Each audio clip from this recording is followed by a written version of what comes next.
కలుగును గాక. చేరు వచ్చిన మీ అందరూ కూడా నా హృదయపూర్వక వందనాలు తెలియజేస్తున్నాను. వందనాలు. ప్రభు మహాకృపను బట్టి మీరందరూ క్షేమంగా ఉన్నారని తలుస్తాను. అరుణ సిస్టర్ని మరి మన సహవాసంలో దేవుడు త్వరితగతిని జాయిన్ చేసినందుకు దేవుణ్ణి ఎంతో ఘనపరుస్తున్నాను. సిస్టర్ ఎల్లప్పుడు కూడా ఆరోగ్యంగా ఉండాలని నేను ప్రార్థిస్తున్నాను, కోరుతున్నాను. నేను కూడా మీ అందరి ప్రార్థనల వలన క్షేమంగా ఉన్నానని తెలియచేయడానికి సంతోషిస్తున్నాను. ఏమాత్రం ఆలస్యం చేయకుండా మన వాక్య భాగంలోనికి వెళ్దామండి. గలతీలకు రాసినటువంటి పత్రిక, అపోస్తలుడైన పౌలు గలతీలకు రాసిన పత్రిక 2వ అధ్యాయము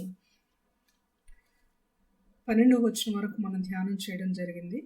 11, 12 వచనాలు కలిసి ఉన్న వాటిని ధ్యానం చేయడం జరిగింది.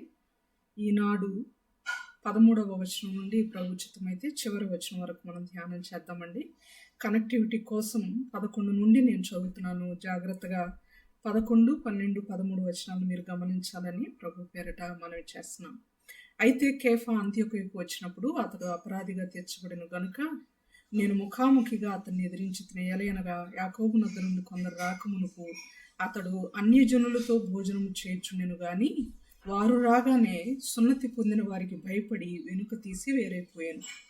తక్కిన యూదులను అతనితో కలిసి మాయ వేషము వేసుకొనిరి గనుక బర్నబా కూడా వారి వేషధారణ చేత మోసపోయెను. చిన్న ప్రార్థన చేసుకుందాం. ప్రేమ నమ్మకం కలిగిన మా ప్రియ పరలోకపు తండ్రి, పరిశుద్ధుడా, మహోన్నతుడా, మహాఘనుడా, అతి శ్రేష్ఠుడా, అత్యున్నతమైన మా దేవ, మీ శ్రేష్టమైన, ఉన్నతమైన, ఘనమైన, అతి శక్తిభరితమైన నామానికి వందనాలు, స్తోత్రాలు, స్తుతులు చెల్లించుకుంటున్నాం ప్రభా. మా జీవితంలో మీరు చేసినటువంటి ప్రతి విధమైన మేలును బట్టి మిమ్మల్ని ఎంతగానో ఘనపరుస్తున్నాం, ఎంతగానో స్తుతిస్తున్నాం ప్రభా. మేమేమి చెల్లించినా మీకు రుణస్థులమే ప్రభా. కేవలము మా హృదయపూర్వకమైనటువంటి కృతజ్ఞతాస్తుతులు మాత్రమే చెల్లింపగల వారమై ఉన్నాము నాయనా. మా స్తుతులపై ఆశీనులు కండి, మా యొక్క కృతజ్ఞతలను ఆఘ్రాణించండి. మా ప్రభువా, ఈ యొక్క రాత్రికాలం వేళ మీ సన్నిధిలో మమ్మల్ని కూర్చుండబెట్టినందుకై మీకు స్తోత్రములు చెల్లిస్తున్నాం. నాతోనూ మాతోనూ అతి శ్రేష్టమైన, అత్యున్నతమైన మీ యొక్క వాక్కులను నా తండ్రి మీరు మాకు అందించి మాతో మాట్లాడమని ప్రార్థిస్తున్నాం ప్రభా. చేరు వచ్చిన ప్రతి బిడ్డను, వారి కుటుంబమును ప్రత్యేకంగా జ్ఞాపకం చేసుకోండి. ప్రత్యక్షంగా పరోక్షంగా వినుచున్న ప్రతి ఒక్క బిడ్డను కూడా బహుగా దీవించి ఆశీర్వదించండి. అనేక మంది నాయన మరి యూట్యూబ్ ఛానల్ ద్వారా కూడా వాక్యం వినుచున్నారని తెలుసుకొని మిమ్మల్ని ఎంతగానో ఘనపరుస్తున్నాం ప్రభా. నాయన మీ అమూల్యమైన సందేశము ఎక్కడ కూడా వృధా కాకుండా నాయన మంచి నేలను పడి ఫలించుటకు సహాయం దయచేయమని ప్రార్థిస్తున్నాం ప్రభా. అయ్యా, మేము కేవలం విత్తనం విత్తగలిగిన వారు మాత్రమే నాయన. నీరు కట్టి ఫలింప చేసే దేవుడు, ఆయన ఫలితాన్ని ఇచ్చే దేవుడు నీవు ప్రభా. అందును బట్టి మీకు స్తోత్రములు అయ్యా. మరి నా తండ్రి, ఈనాటి వాక్యాంశం నిమిత్తం ప్రత్యేకంగా కృతజ్ఞతాస్తుతులు చెల్లిస్తున్నాం. మా ఆత్మీయ జీవితాలు మేము ఇంకా ఇంకా నా ప్రభా మెరుగుపరుచుకొని మీ సన్నిధిలో నిందారహితంగా ముందుకెళ్తూ కృప చూపమని ఈ కూడికి యావత్తు ద్వారా మీకు మహిమ, ఘనత, ప్రభావం మేము చెల్లిస్తున్నాం ప్రభా. ఎలాంటి ఆటంకాలు ఎదురుకాకుండా కృప చూపండి. ప్రత్యేకంగా నా పెదవులను ముట్టండి, తాకండి, కాయండి ప్రభా. కేవలం మీ సత్యవాక్కును మాత్రమే బయలుపరచగల పెదవులను నాకు ఇవ్వమని ప్రార్థిస్తున్నాం ప్రభా. అయ్యా, కేవలము నన్ను మీ నోటి బోరగా వాడుకొని నా మాటలు కాక, నా సొంత నీతి, సొంత జ్ఞానం కాక మా ప్రభా, నేనైతే అజ్ఞానిని ప్రభా. నన్ను కంప్లీట్గా దాచి మీరెక్కల చాటున భద్రపరిచి కేవలం మీరు మాత్రమే మా అందరికీ ప్రత్యక్షపరచబడమని సమస్తాన్ని మీ చేతులు పెట్టుకుంటూ మా ప్రభును, మీ ప్రియ కుమారును మా కొరకు ప్రాణం పెట్టి తిరిగి లేచిన యేసయ్య అతి శ్రేష్టమైన నామములో మిక్కిలి వినయంతో ప్రార్థించి బ్రతిమాలి వేడుకొనుచున్నాము తండ్రి. ఆమేన్. ఆమేన్. ప్రభు నామానికే మహిమ కలుగును గాక. గడిచిన సెషన్లో చాలా ప్రశస్తమైనటువంటి విషయాలు మనం నేర్చుకున్నాం ప్రియులారా. 11, 12 వచనాలు కలిసి ఉన్నటువంటి వచనాన్ని మనం ప్రత్యేకంగా ధ్యానం చేశాం. పేతురు గారి గురించి ఎక్కువగా మనం ధ్యానం చేయడం జరిగింది గడిచిన సెషన్లో, అనగా గలతీ పత్రిక సెషన్ 6లో మనము పేతురు గారి గురించి మాట్లాడుకున్నాం. పేతురు గారికి రకరకాల భయాందోళనలు ఉన్నాయని, ప్రకృతిని గూర్చిన భయము, అలాగే ప్రాణము ప్రాణమును గుర్చిన భయము, మతమును గుర్చిన భయము ఆయనలో ఉన్నాయి అని మనం మాట్లాడుకున్నాం. పేతురు గారికి ఏ పేర్లు ఉన్నాయి కూడా మనం మాట్లాడుకున్నాం. అంతేకాదు పేతురు గారితో పాటుగా బైబిల్లో అనేకులు కొన్ని సందర్భాల్లో భయపడిన వారు ఉన్నారు. లోతు మరి సోయరులో నివసించడానికి భయపడ్డాడని, యాకోబు అయితే తన కుమారుల్ని లాబాను ఇవ్వకుండా ఎక్కడ తన కుమార్తెలను ఎక్కడ లాబాను తనకివ్వకుండా, మామ తనకివ్వకుండా తీసుకెళ్ళిపోతాడో అని యాకోబు భయపడినట్లు, ఇశ్రాయేలీలు ఫిలిస్తీన్లకు భయపడినట్లు, అలాగే దావీదు సౌలుకు భయపడినట్లు అనేక విషయాలు మనము గడిచిన సెషన్లో ధ్యానం చేశాం. అయితే ఈ సెషన్లో చాలా ప్రత్యేకమైన క్రైస్తవ సమాజానికి అత్యవసరమైన, మనం చెప్పొచ్చు ఎమర్జెన్సీ మెసేజ్ అంటాం కదా. ఒక సునామీ వచ్చేటప్పుడు వాతావరణ శాఖ నుండి మనకు ఒక ఎమర్జెన్సీ మెసేజ్ వస్తుంది. టీవీల ద్వారా కానీ, రాడార్ ద్వారా కానీ, రేడియోల ద్వారా కానీ, చాలా న్యూస్ పేపర్ ద్వారా కానీ అలా మనకి మంచి అత్యవసరమైన మెసేజ్ వస్తుంది, ఎందుకంటే జాగ్రత్తగా ఉండటం కోసం. అలాంటిదే ఆత్మీయ జీవితంలో పడిపోకుండా ఉండులాగున ఒక్కొక్కసారి చాలా గొప్పగా బ్రతికిన వారు ఆత్మీయ జీవితంలో వీళ్ళను మించిన వాళ్ళు లేరు, బ్రతికితే వీళ్ళంత భక్తిగా బ్రతకాలిరా అనిపించే అంతటి వాళ్ళు కూడా ఒక్కొక్కసారి తప్పటడుగులు వేస్తుంటారు, ఈ లోకంలో పడిపోతుంటారు. ఎంతోమందిని ఉదాహరణలుగా మన సంఘాలలో, పరిసర ప్రాంతాల్లో, ఒక్కొక్కసారి బంధువుల్లో కూడా కొంతమందిని మనం చూస్తుంటాం, మనకు తెలిసినటువంటి విషయం. అయితే ఎందుకు మనము ఇంత ఎమర్జెన్సీ మెసేజ్ని మనము ఆలోచన చేయాలి, ఎందుకు ధ్యానం చేయాలి అంటే, ఒక విధంగా ఆలోచన చేస్తే పేతురు గారు 11-12 వచనాలు కలిసి ఉన్నటువంటి ఆ వచనంలో పడిపోయారా అన్నంత డౌట్ వచ్చే విధంగా పేతురు గారి యొక్క ప్రవర్తన మనం చూసాం. సున్నతి పొందిన వారు సున్నతి పొందని వారితో కలిసి భోజనం చేస్తుంటే ఎక్కడ చెడు అభిప్రాయం పేతురు పట్ల కలిగి ఉంటారో, ఎక్కడ నెగిటివ్ ఇంప్రెషన్ వస్తుందో పేతురు గారికి అన్న ఉద్దేశంతో పేతురు గారు మనుషులకు భయపడి ఆ సున్నతి పొందని వారి దగ్గర నుండి వేరైపోయినట్లుగా మనము 11-12 వచనాల్లో చూసాం. ఒకసారి ఎందుకు అసలు ఆయన ఎందుకు భయపడ్డాడు అని గనక మనం ఆలోచన చేస్తే కారణాలు ఉన్నాయి. ఆ కారణం చెప్పే ముందు మన మనస్సులో ఒక విషయం మనం గుర్తుపెట్టుకోవాలి. ఎప్పుడు పేతురు గారిని క్రైస్తవ సమాజం దుడుకు పేతురు అంటుంటుంది. అలా ఆ పదం కంటే యాక్టివ్ పీటర్ అని అనుకోవచ్చు. మనం దుడుకు పేతురు అని నెగిటివ్ సెన్స్లో ఆయన గురించి మనం మాట్లాడుకోవడం కంటే అన్ని విషయాల్లో చాలా యాక్టివ్గా ఉన్నాడు ఆయన అని మనం చెప్పుకోవచ్చు. అందరు నా గురించి ఏమనుకుంటున్నారు అని శిష్యుల్ని దేవుడు అడిగినప్పుడు, నీవైతే దేవుని కుమారుడు, సర్వశక్తి కలిగిన సర్వోన్నతుడైన దేవుని కుమారుడు అని అందరికంటే ముందుగా జవాబు చెప్తాడు. నేను చనిపోబోతున్నాను, సిలువ వేయబడబోతున్నాను అని దేవుడు చెప్పినప్పుడు, నీకు అది దూరం అవ్వాలి ప్రభా, నేనైనా నీ బదులు నీ కోసం నేను ప్రాణం పెడతానని అందరికంటే ముందు ఆయన మౌత్ ఓపెన్ చేసి మాట్లాడతాడు. యేసు ప్రభు వారు నీళ్ళ మీద నీళ్లపై నడుస్తున్నప్పుడు నేను కూడా నీలాగా నడుస్తాను ప్రభు అని యాక్టివ్ పార్ట్ తీసుకున్నాడు. అన్నిట్లో కూడా ఆయన యాక్టివ్ పార్ట్.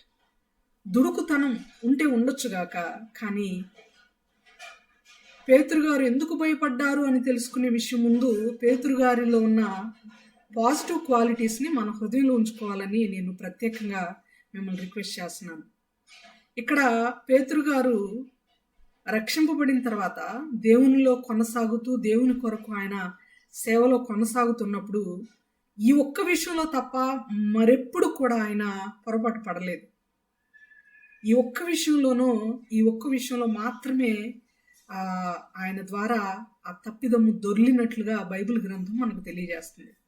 కాబట్టి మనం ఏమనాలి, పేతురు అంతటి వాడే పడిపోయాడు కదా, మనమే మాత్రపు వాళ్ళం అని అనుకోకూడదు. మనం ఇంతటి వాడేనా పేతురు, ఈ మాత్రపు వాడేనా అనుకోకూడదు.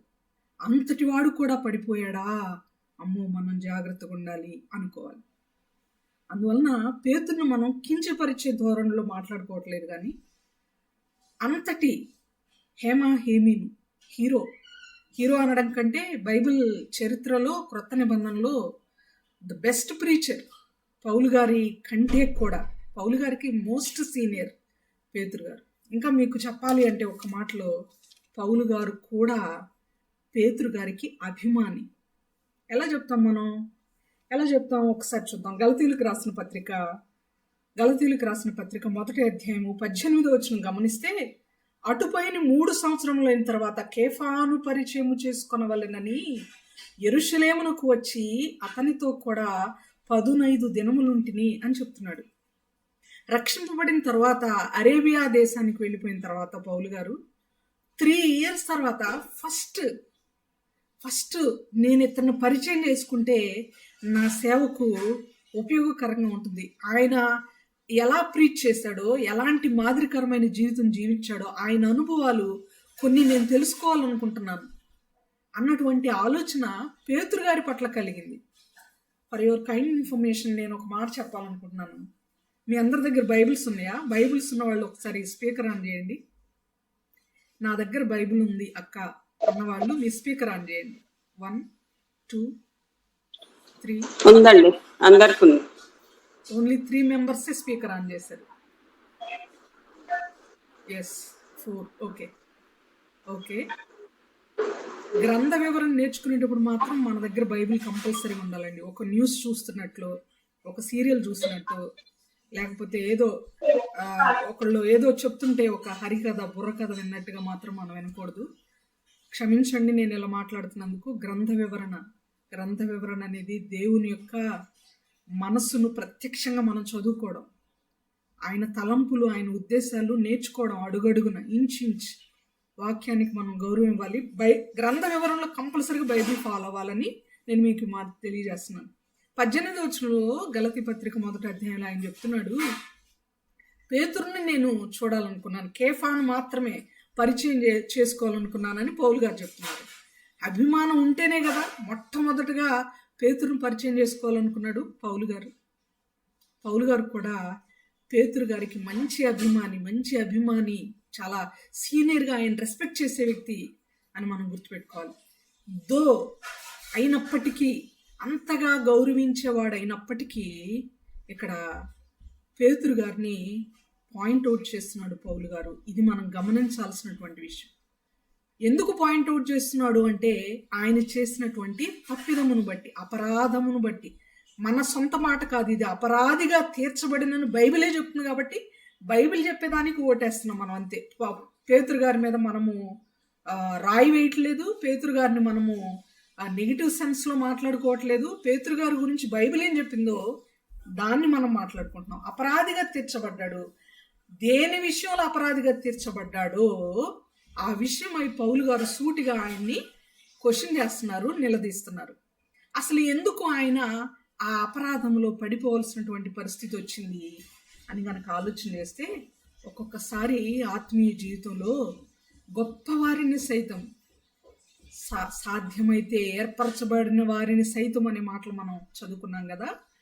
గొప్ప వారిని సైతం ఒక్క మెసేజ్ చెప్తే 500 మంది, 5000 మంది, 3000 మంది ఒకేసారి రక్షింపబడే అంత గ్రేట్ ప్రీచర్గా పేతురు గారు ఉన్నారు. అంత గొప్ప దైవజనుడు కూడా కించిత్తు పరిమాణంలో ఒక బలహీన ఘడియల్లో తప్పుదము చేయగలిగాడు అంటే దాని అర్థం ఏంటంటే, మనము చాలా చాలా జాగ్రత్తగా ఉండాలి.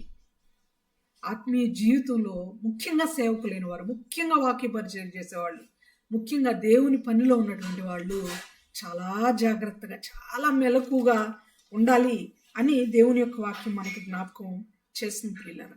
ఇక్కడ ఈయన తప్పిదం చేశాడని మనం మాట్లాడుకున్నాం 11-12 వచనాల్లో. ఆయన తప్పిదం చేయడానికి భయపడి సున్నతి పొందని వారి దగ్గర నుండి వేరే పక్కకు వెళ్ళడానికి కారణం ఏంటంటే, ఆల్రెడీ ఒకసారి దీని విషయమై ఆర్గ్యుమెంట్ జరిగింది బైబిల్లో. పేతురు గారి విషయంలోనే పేతురు గారికి ఒక అనుభవం పేతురు గారిని ఎదిరించిన వారు, పేతురు గారితో వాదన పెట్టుకున్న వారు ఈ సున్నతి విషయమై ఆల్రెడీ కొందరున్నారు. ఆ విషయం ఆల్రెడీ ఈయనకి జ్ఞాపకం ఉంది కనుక ఎందుకు ఎందుకు మనము ఒకళ్ళ చేత వాదనలోకి దిగటం, బాధల్లోకి దిగటం అని అనుకున్నాడో ఏమో తెలియదు. కానీ పేతురు గారు ఆల్రెడీ అలాంటి వాదన అనుభవం కలిగిన వాడుగా ఉంటున్నాడు. ఎక్కడ జరిగింది ఆ వాదన అంటే ఒకసారి మనం చూద్దాం.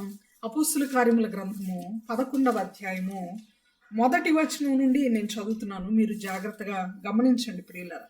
అపోస్తుల కార్యముల గ్రంథము 11వ అధ్యాయము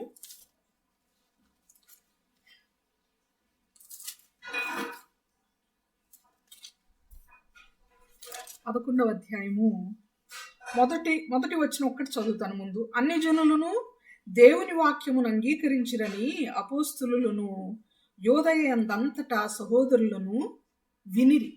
అన్ని జనులు దేవుని వాక్యం అంగీకరించారని విన్నారు. ఎలా విన్నారంటే 10వ అధ్యాయంలో కొర్నేలి గారి దగ్గర పేతురు గారు ప్రార్థించుట, ఆ కొర్నేలి ఇంటికి పేతురు వెళ్ళడం, వారికి కలిగినటువంటి దర్శనాలు, వీటన్నిటిని వారు ముచ్చడించుకోవడం, తర్వాత వాక్యం గురించి మాట్లాడడం, ఇవన్నీ కూడా 10వ అధ్యాయంలో జరుగుతాయి. అప్పుడు అన్ని జనులు వాక్యాన్ని అంగీకరిస్తారు. ఇదందరికి మనకి తెలిసిన విషయమే. ఆ విషయం పేతురు గారు తెలియచేసినప్పుడు చాలా సంతోషించారు. 2వ వచనం చదువుతున్నాను, 11వ అధ్యాయం 2వ వచనం, అందరు గమనించండి. పేతురు యెరూషలేమునకు వచ్చినప్పుడు సున్నతి పొందిన వారు, నీవు సున్నతి పొందని వారి యొద్దకు పోయి వారితో కూడా భోజనము చేసితివని అతనితో వాదము పెట్టుకునిరి. ఆల్రెడీ ఒక ఆర్గ్యుమెంట్ జరిగింది. సున్నతి పొందిన వారు పొందని వాళ్ళ దగ్గరికి వెళ్ళి భోజనం చేశారేంటి మీరు అని పేతురు గారితో వాదించారు. 4వ వచనం, అందుకు పేతురు మొదట నుండి వరుసగా వారికి ఆ సంగతి ఎలాగున వివరించి చెప్పాను. నేను యొప్పే పట్టణంలో ప్రార్థన చేయుచుండగా నాకు ఒక దర్శనం కలిగింది. కొర్నేలి ఇంటికి వెళ్ళమని 3 మనుషులు నా కోసం వచ్చారు తీసుకెళ్ళడానికి. అక్కడికి వెళ్ళాను, ఇలా జరిగింది. అన్ని జనులు, యూదులు అందరూ ఒకటే, ఆయన్ని ఎవరైతే అంగీకరిస్తారో వాళ్ళని దేవుడు అంగీకరిస్తాడని చెప్పాడు, దేవునికి పక్షపాతం లేదు అని వరుసగా 10వ అధ్యాయంలో ఏం జరిగిందో దాన్నంతటిని కూడా వివరించాడు. ఎవరైతే వాదం పెట్టుకున్నారో వాళ్ళకు వివరించాడు పేతురు గారు. వివరించిన తర్వాత ఏం జరిగిందయ్యా అంటే 17వ వచనం 18వ వచనం, అదే అధ్యాయము అపోస్తుల కార్యములు 11వ అధ్యాయము 17-18 వచనాలు గమనిస్తే, కాబట్టి ప్రభు అయిన యేసుక్రీస్తునందు విశ్వాసం ఉంచిన మనకు అనుగ్రహించినట్టు దేవుడు వారికి కూడా సమాన వరము అనుగ్రహించి ఉండగా దేవుని అడ్డగించుటకు నేను ఏ పాటి వాడనని చెప్పెను. వారు ఈ మాటలు విని మరేమీ అడ్డము చెప్పక, అట్లయితే అన్ని జనులకును దేవుడు జీవార్థమైన మారు మనస్సు దయచేసి ఉన్నాడని చెప్పుకొనుచు దేవుని మహిమపరిచిరి. They were convinced. He has convinced. పేతురు గారు వారిని కన్విన్స్ చేసి మాట్లాడాడు.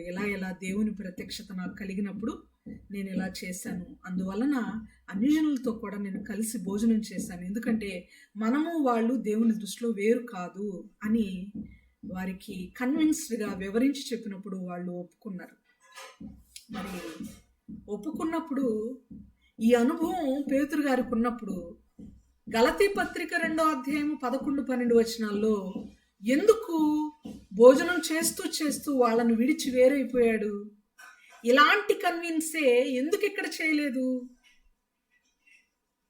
ఇలాంటి వివరణనే ఇక్కడ ఎందుకు ఇవ్వలేదు? ఇలాగే వీళ్ళని ఎందుకు ఇక్కడ ఒప్పించలేదు? ఎందుకు పేతురు గారు భయపడ్డారు అని ఆలోచన చేస్తే మనకు అర్థమయ్యే విషయం ఏంటంటే, అక్కడ ఉన్నటువంటి మనుషులను బట్టి బహుశా వీళ్ళు కన్విన్స్ చేసినా అయ్యేవాళ్ళు కాదేమో అని, దేవుడే కదా, తర్వాత దేవుడికి సారీ చెప్పొచ్చులే, తర్వాత నన్ను నేను కరెక్ట్ చేసుకోవచ్చులే అన్నటువంటి ఒక యాంగిల్ లైట్గా పేతురు గారి బిహేవియర్లో, నడతలో మనకి కనబడుతుంది. ప్రియులారా, మనం నేర్చుకోవాల్సినటువంటి గొప్ప అంశం ఏంటంటే, ఒక తప్పిదము జరిగినప్పుడు సంఘంలోనైనా కుటుంబంలోనైనా భార్యాభర్తల విషయంలోనైనా, పిల్లల విషయంలోనైనా, తల్లిదండ్రుల విషయంలోనైనా. Who ever may be the person, వ్యక్తి ఎవరైనా అవ్వచ్చు. తప్పిదం జరిగినప్పుడు తప్పును తప్పు అని మాత్రమే మనం చెప్పాలి. మనుషులను బట్టి ఇది తప్పు అని ఒక చోట, తప్పు కాదులే అన్నట్లుగా మరొక చోట మనం ప్రవర్తించకూడదు. అది పక్షపాతం చూపించినట్లు అవుతుంది. అంత మాత్రమే కాక 10వ అధ్యాయం 28వ వచనంలో దేవుడు ఇతనికి దర్శనం చూయించాడు కదా. వీటన్నిటిని, చతుష్పాద జంతువులను, పాకే వాటిని, వీటన్నిటిని, నువ్వు ఆకాశ పక్షులను వాటిని చంపుకొని తిను అని 4 చెంగుల దుప్పట్లో ఒక పాత్రలో ఆయనకి ఆ యొక్క దర్శనం చూయించినప్పుడు ఇలా జరిగింది అంతా ఒకటే, దేవుని దృష్టిలో మనందరం ఒకటే అని ఇక్కడ వివరించగలిగాడు. గలతీ పత్రికలో చూసిన సందర్భంలో మాత్రం వీళ్ళకి వివరించలేకపోయాడు. ఎందుకంటే అతను అక్కడ అపరాధిగా తీర్చబడ్డాడు. పొరపాటు ఆయన ద్వారా జరిగింది. ఇదే పరిణామం, లేకపోతే ఇదే బిహేవియర్ ఇక్కడ పేతురు గారు చూయించలేకపోయారు. అంత గొప్ప బోధకుడు, ఎంతో సీనియర్, ఎంతో గొప్పవాడు, ఎన్నో విషయాలలో మాదిరి, అనేక మందికి అపోస్తలులందరికీ కంటే కూడా పెద్దవాడు ఆయన, పెద్ద తల ఆయన. ఆయన కూడా ఆయన ద్వారా అపరాధం అనేది జరిగింది. మనము ఏ పాటి వారము అని మనల్ని మనం జ్ఞాపకం చేసుకోవాలి.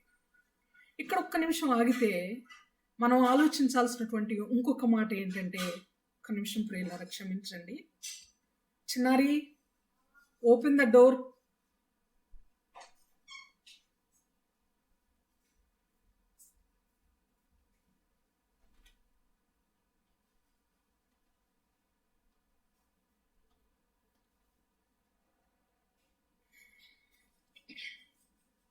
ఇక్కడ మనం ఆలోచించాల్సినటువంటి మరొక విషయం ఏంటంటే, పేతురు గారి ద్వారా అపరాధము జరిగినా ఎందుకు పౌలు గారు లిఖితపూర్వకంగా ఈ విషయాన్ని ఎత్తి గలతీయులకు ఎందుకు చెప్తున్నాడు? ఒక పెద్ద ఆయన్ని, ఒక సీనియర్ని పాయింట్అవుట్ చేస్తూ పౌలు గారు లెటర్ రాస్తున్నారంటే పౌలు గారి యొక్క పెద్దరికం ఏమైంది, ఈయన యొక్క ఆత్మీయ నీతి ఏమైంది అని మనకు ఒక్క క్షణం డౌట్ వస్తుంది. ఈ గ్రంథ వివరణలో ఇంత విడదీసి మనం ఎందుకు మాట్లాడుతున్నాం అంటే, వీటి నుండి మనం నేర్చుకోవాల్సిన పాఠాలు మామూలు పాఠాలు లేవు, చాలా గొప్ప పాఠాలు మనం నేర్చుకోబోతున్నాం. ఎందుకు ఈయన పాయింట్అవుట్ చేస్తూ ఒక లెటర్లో ఒక సంఘానికి ఇంత పబ్లిసిటీ చేస్తూ మాట్లాడుతున్నారు అని పౌలు గారి గురించి మనకు అనిపించినప్పుడు మనం ఆలోచన చేయవలసింది, ఒక్కసారి పౌలు గారి గురించి మనం మిస్అండర్స్టాండ్ చేసుకునే లోపు మనం ఆలోచన చేయాల్సినటువంటి మాట ఒకటి ఉంది ప్రియులరా. అదేంటంటే ఎవరైనా ఒక గొప్ప బోధకుడు మన సంఘానికి వచ్చి ఒకవేళ బైబిల్లో చికెన్ మటన్ తినొద్దు అనే ఒక ఆజ్ఞ ఉందనుకోండి, అది తినకూడదు, బైబిల్లో ఇది ఆజ్ఞ అని మనకు చెప్పి ప్రార్థన అయిపోయిన తర్వాతే ఆయన చికెన్తోనూ మటన్తోనూ భోంచేస్తూ మనకు కనబడ్డాడు అనుకోండి, సంఘంలో ఉన్న వారందరూ ప్రశ్నించకపోయినా కనీసం ఒక్కళ్ళైనా అడగరంటారా? మీరు ఇప్పటి వరకు మాతో చెప్పింది ఏంటి, మీరు చేస్తుంది ఏంటి అని అడుగుతారా, అడగరా? మీరు జవాబు చెప్పండి. జవాబు చెప్పడానికి ఎక్కువ టైం తీసుకోవద్దు ప్లీజ్. ఖచ్చితంగా అడుగుతారు, పాయింట్అవుట్ చేస్తారు. అందులోనూ ఇక్కడ జరుగుతున్నటువంటి ప్రాబ్లం, లేకపోతే ఈ సిచ్యుయేషన్, ఈ సందర్భం అన్యుల దగ్గర, యూదేతరుల దగ్గర జరుగుతుంది. అప్పుడు ఏమనుకుంటారు? పేతురు గారు కానీ, బర్నబా గారు కానీ, పౌలు గారు కానీ, వీళ్ళు ఎవరైనా అరే అన్యజనులమైన మనతోటి వీళ్ళు మాట్లాడుతున్న మాటలన్నీ, వీళ్ళు చేసేటువంటి పనులకు ఏమాత్రం పొంతనలేదే, అంటే వీరు ఒకటే దేవుని దృష్టిలో ఇప్పటివరకు వీళ్ళు మాకు బోధించారు కదా, ఆల్రెడీ బోధించారు. ఎక్కడ బోధించారు? అసలు పేతురు గారే కదా యేసుక్రీస్తు అందరికీ ప్రభు అని చెప్పిన మాట చెప్పింది పేతురు గారేనా, పౌలు గారు చెప్పారంటారా? అపోస్తుల కార్యముల గ్రంథము 10వ అధ్యాయం తీయండి ఒకసారి. అపోస్తుల కార్యముల గ్రంథం 10వ అధ్యాయము 36వ వచనం ఒకసారి చదువుతారా? 36వ వచనం ఒకసారి చదువుతారా? 34, 35 కూడా చదవండి. అపోస్తుల కార్యముల గ్రంథము 10వ అధ్యాయము 34, 35 వచనాలను నేను చదువుతున్నాను. దేవుడు పక్షపాతి కాడని నిజంగా గ్రహించి ఉన్నాను.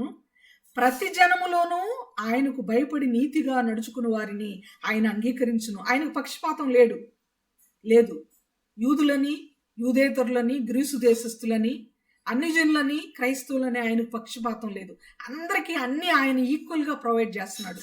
ఆయన పక్షపాతి కాడు. ఎవరైతే యథార్థ హృదయంతో నీతిగా ఆయనకు భయపడి ఆయన్ని నమ్ముకుంటారో, నీతిగా నడుచుకుంటారో వాళ్ళని దేవుడు అంగీకరిస్తాడు అని చెప్తూ 36వ వచనంలో యేసుక్రీస్తు అందరికీ ప్రభు, ఆయన ద్వారా దేవుడు సమాధానకరమైన సువార్తను ప్రకటించి ఇశ్రాయేలీలకు పంపిన వర్తమానము మీరు ఎరుగుదురు అని అంటున్నాడు. యేసుక్రీస్తు అందరికీ ప్రభు. 35వ వచనంలో ప్రతి జనము అనే మాట, ప్రతి జనములోను దేవుడికి అందరు కావాలి, అందరు ఆయన బిడ్డలే.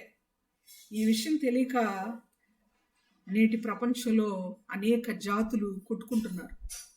జనము మీదకి జనము, రాజ్యం మీదకి రాజ్యము, రకరకాల ఆయుధాలను ప్రయోగిస్తూ, అణుబాంబులను ప్రయోగిస్తూ ప్రాణాలను, చీమల్ని నలిపేసినట్లుగా నలిపేస్తున్నారు. ఎందుకంటే అందరూ దేవునికి కావాలి, అందరూ ఒకళ్ళే, ఒక్కళ్ళ నుండే మనం వచ్చాము. అపోస్తుల కార్యముల గ్రంథం 17వ అధ్యాయము 24, 25 వచనాల్లో ప్రతి జాతి మనుష్యుని ఒక్క మనుషుని నుండే దేవుడు పుట్టించాడనే మాటలు అక్కడ ఉంటాయి. ఒక్క మనుష్యుని నుండి ప్రతి జాతి మనుషులను సృష్టించి అనే మాటలు మనం చూస్తున్నాం. మనందరము we have all came from only one, that is God. ఆదాము నుండి వచ్చిన వారు మనందరం కూడా ఒక్కరి నుండే వచ్చాము. మనందరం కూడా ఒక కుటుంబంగా పిలువబడుతున్నాం అనేటువంటి మాటలు బైబిల్లో ఉన్నాయి. ఆ విషయం మర్చిపోయి ప్రపంచము అల్లకల్లోలంగా మారుతుంది ప్రియులారా. అసమాధానంగా, శాంతి లేకుండా, ఒకరినొకరు నష్టపరుచుకుంటూ, ప్రాణ నష్టం, ధన నష్టం, జన నష్టం, సమస్త విషయాలలో నష్టం కలుగ చేసుకుంటూ ఉన్నాం.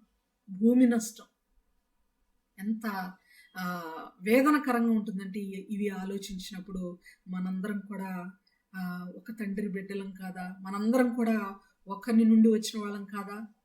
ఒక్క గ్రూప్లోనే ఎందుకు తారతమ్యాలు? ఒక్క కుటుంబంలోనే ఎందుకు తారతమ్యాలు? ఎందుకు లోకంలో, ఈ సమాజంలో ఎందుకు ఇన్ని వ్యతిరేక పర్యవసానాలు, వ్యతిరేక సందర్భాలు కనబడుతున్నాయి అని ఆలోచన చేస్తే చాలా వేదన కలిగేటువంటి పరిస్థితి ప్రియులారా. పేతురు గారు చెప్పారు, యేసు ప్రభు అందరికీ ప్రభు అని. యేసుక్రీస్తు అందరికీ ప్రభు అని చెప్పాడు. ఆయన అందరికీ ప్రభు అని చెప్పి అన్ని జనుల గురించి, క్రైస్తవుల గురించి మనందరం కూడా ఈక్వల్, దేవునికి ఎలాంటి పక్షపాతం లేదని చెప్పి ఇప్పుడు ఇక్కడ గలతీ పత్రిక 2, 11, 12 వచనాలలో పక్షపాతం చూపిస్తే, సున్నతి పొందిన వారికి భయపడి సున్నతి పొందని వారి దగ్గర నుండి వేరైపోతే పొందని వారు ఎలా పొందుతారు? పొందని వారు దేవుణ్ణి ఎలా గుర్తెరుగుతారు? యూదులు కానివారు దేవుని యొక్క ప్రేమను ఎలా రుచి చూస్తారు? మనము వాళ్ళ పట్ల పక్షపాతం కలిగి ఉంటే, అరే మనల్ని కూడా వీళ్ళలో ఒకళ్ళగా వీళ్ళు భావించట్లేదే, ఇంకా వీళ్ళ దేవుడి గురించి మనకెందుకులేండి, ఇంకా వీళ్ళే ఎలా ఉంటే ఆ దేవుడు ఇంకెలా ఉంటాడు, ఇంకా వీళ్ళు చెప్పే మాటలు మనం ఎందుకులేండి వింటాం, వీళ్ళ క్రియల్లో వీళ్ళు మాదిరిగా లేరు, వీళ్ళ బోధలో ఇంకా మనమేం నేర్చుకుంటాం వీళ్ళ బోధ నుండి, వీళ్ళు మనకేం నేర్పిస్తారు, మనకేం మెసేజ్ ఇస్తారు వీళ్ళు అని అనుకునే అవకాశం ఉంది. అందువల్లనే అందరిలో జరిగింది. యేసుక్రీస్తు అందరికీ ప్రభు అనే మాట అందరికీ చెప్పాడు. అందరిలో యూదులు ఉన్నారు, యూదేతరులు ఉన్నారు, సున్నతి పొందిన వారు ఉన్నారు, పొందని వారు ఉన్నారు. అందరికీ చెప్పాడు. అందరిలో జరిగినటువంటి ఇష్యూ కాబట్టి ఇక్కడ పౌలు గారు కూడా అందరికీ తెలియజేస్తూ మాట్లాడుతున్నాడు. ఏమని తెలియజేస్తూ మాట్లాడుతున్నాడో తెలుసా? అందరి ఎదుట నేను అతన్ని క్వశ్చన్ చేశాను అని మాట్లాడుతున్నాడు. ఇప్పుడు మనము 13వ వచనాన్ని చదువుదాం. గలతీయులకు రాసిన పత్రిక 2వ అధ్యాయము, 2వ అధ్యాయము 13వ వచనాన్ని నేను చదువుతున్నాను ప్రియులరా.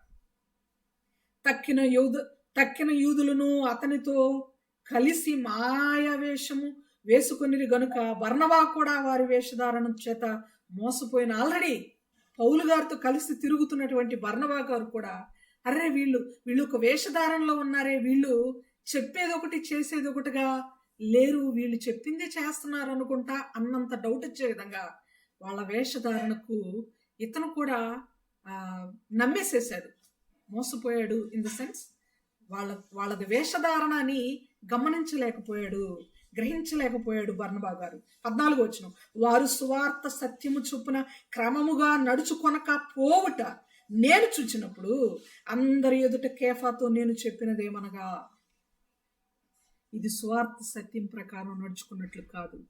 చెప్పిన సువార్త ఏమో యేసుక్రీస్తు అందరికి ప్రభు అని చెప్పావు, కానీ ఇప్పుడేమో కొందరికే ప్రభు అన్నట్లుగా నీ క్రియలు ఉన్నాయి. సున్నతి పొందిన వారు మాత్రమే దేవుని బిడ్డలు అన్నట్లుగా నీ క్రియలు ఉన్నాయి.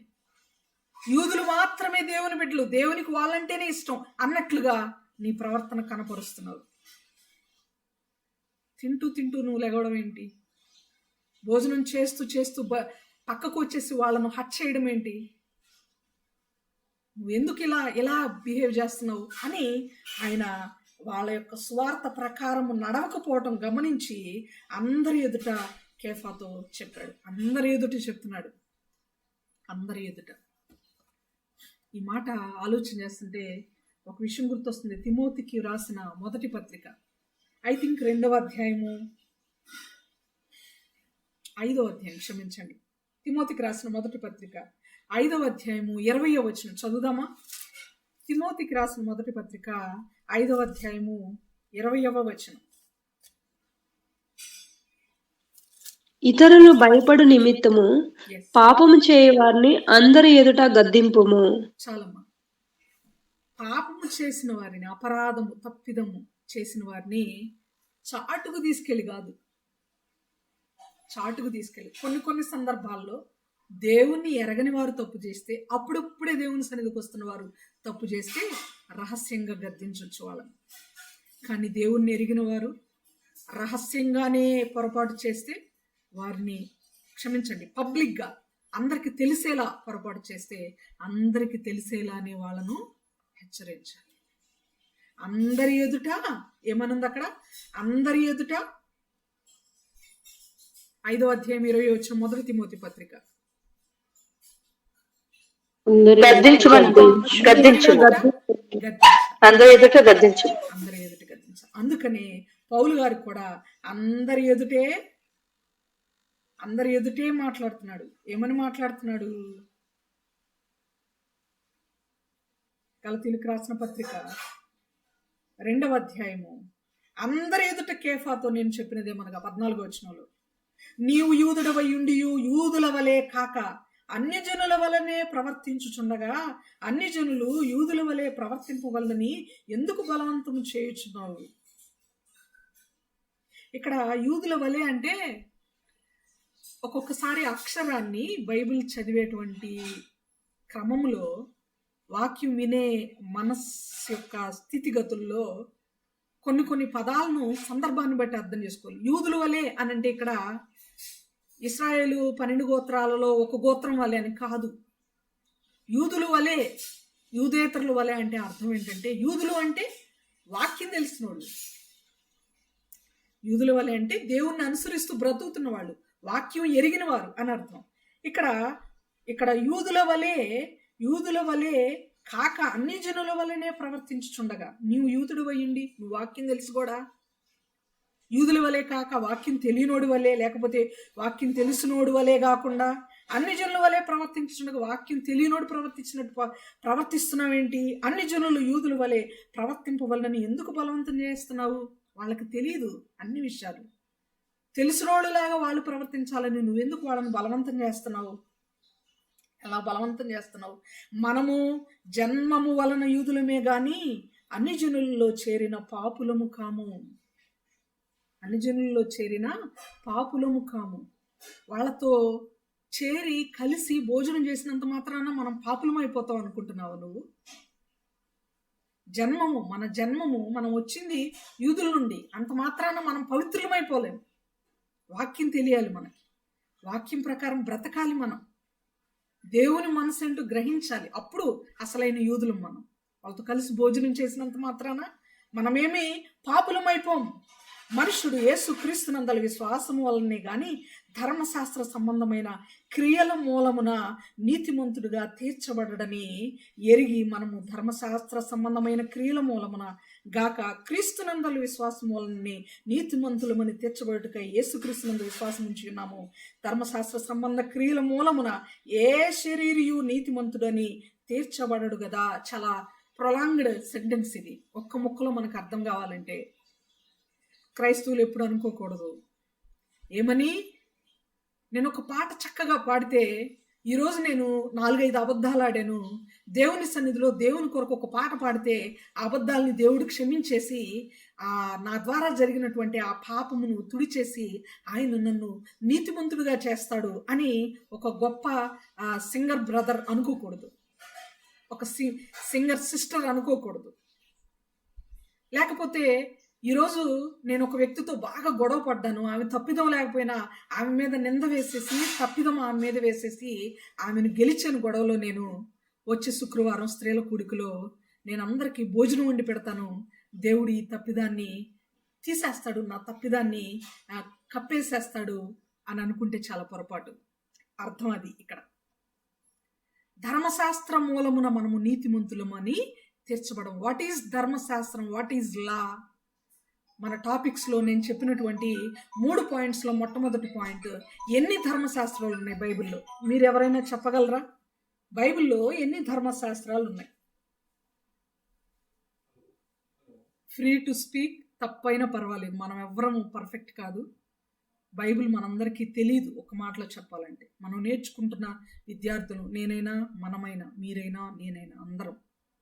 మీకు తెలిసిన ఆన్సర్ చెప్పండి. బైబిల్లో ధర్మశాస్త్రాలు ఎన్ని ఉన్నాయి? 1, 2, 3, 4? ఒకటి. అంటే వాక్యాలలో మోషే ధర్మశాస్త్రం అని మాత్రమే కోడ్ చేయబడింది కదండి ప్రతి వాక్యంలో కూడా, కాబట్టి అదొకటే అనుకుంటున్నాను. Very good. అనిత సిస్టర్, మీరేదో చెప్పారు నాన్న, నాకు క్లియర్ గా వినపడలేదు. ఒకటి అన్నారా? అదే సిస్టర్, మోషే ధర్మశాస్త్రం అని గుర్తొచ్చింది. Very good, very good.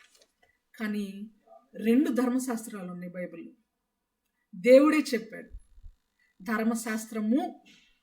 ధర్మశాస్త్రము అనే పదంతో లేకపోయినా 2 ధర్మశాస్త్రాలు బైబిల్లో ఉన్నాయి.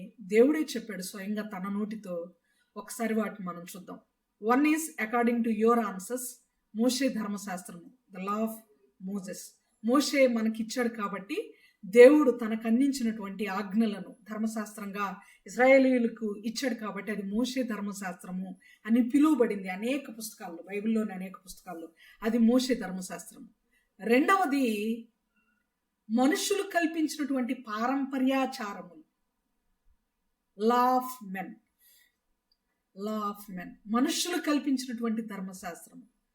ఎలా కల్పించారయ్యా వాళ్ళంటే, దేవుడు చెప్పలేదు ఆ ధర్మశాస్త్రాన్ని ఫాలో అవ్వమని, కానీ వాళ్లే కొన్ని రూల్స్ని ఏర్పాటు చేసి ఇది దేవుడు చెప్పిందే అని చెప్పేవాళ్ళు. ఎవరు వాళ్ళు అంటే యూదులే. యూదుల్లోని కొన్ని తెగలవారు కొన్ని రూల్స్ని క్రియేట్ చేసి ఇది దేవుడు చెప్పిన రూలే, ఇది దేవుడు చెప్పాడు, మీరు ఫాలో అయితే దేవుడు మాట విన్నట్టే మీరు అన్నట్లుగా చెప్పారు. అందుకనే మనుషులు కల్పించిన పద్ధతులను, పారంపర్యాచారములను, దైవోపదేశములను బోధిస్తారు మీరు అనేటువంటి వచనం మనం చూస్తాం. ఒక్కసారి దేవుడు ఎక్కడ చెప్పాడో ఆ 2 ధర్మశాస్త్రాల గురించి మనం ఒకసారి చూద్దాం. మార్కు సువార్త 7వ అధ్యాయము 6, 7, 8 వచనాలు చదువుతాం. మార్కు సువార్త 7వ అధ్యాయము. ఈ ప్రజలు పెదవులతో నన్ను గణపరచుదురు గాని వారి హృదయం నాకు దూరముగా ఉన్నది. వారు మానవులు కల్పించిన పద్ధతులు దేవోపదేశములని బోధించుచు నన్ను వ్యర్థముగా ఆరాధించుదురు అని వ్రాయబడినట్టు వేషధారులైన మిమ్మును గూర్చి యెషయా ప్రవచించినది సరియే. మీరు దేవుని ఆజ్ఞను విడిచిపెట్టి మనుష్యుల పారంపర్యాచారమును గైకొనుచున్నారు. మరియు ఆయన మీరు మీ పారంపర్యాచారమును గైకొనుటకు దేవుని ఆజ్ఞను బొత్తిగా నిరాకరించుదురు. చాలు నీ సిస్టర్, తల్లి చాలు సిస్టర్. ఇక్కడ మనం గమనిస్తే రెండున్నాయి ఇక్కడ. ఒకటి మనుషుల పారంపర్యాచారములు 8వ వచనంలో, మరొకటి 8వ వచనంలోనే దేవుని ఆజ్ఞ. దేవుని ఆజ్ఞ అనేది మోషే ధర్మశాస్త్రం. మనుషుల పారంపర్యాచారం అనేది లా ఆఫ్ మెన్, మనుషులు కల్పించినటువంటి పారంపర్యాచారములు, ఆచారం. ఈ రెండు ధర్మశాస్త్రాలు ఉన్నాయి. ఇక్కడ జాగ్రత్తగా ఆలకిస్తున్నారని నేను అనుకుంటున్నాను ప్రియులారా. ఎప్పుడు పొరపాటు పడకూడదు మనం. గలతీ పత్రికలో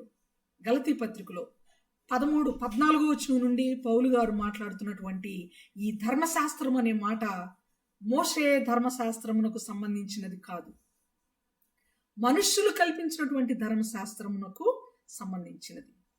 వాళ్ళతో కలిసి భోజనం చేయొద్దు, వీళ్ళతో కలిసి ఇది చేయొద్దు, అది చేయొద్దు, వాళ్ళ పెళ్ళికి వెళ్ళొద్దు, ఈ ఫంక్షన్కి వెళ్ళొద్దు, అక్కడికి వెళ్ళొద్దు అని కొంతమంది కొన్ని కట్టడలు, ఆచారాలు, కొన్ని రూల్స్ పెడుతూ ఉంటారు. ఒకసారి మీకు జ్ఞాపకం ఉందో లేదో, పౌలు గారి జర్నీస్ వివరించేటప్పుడు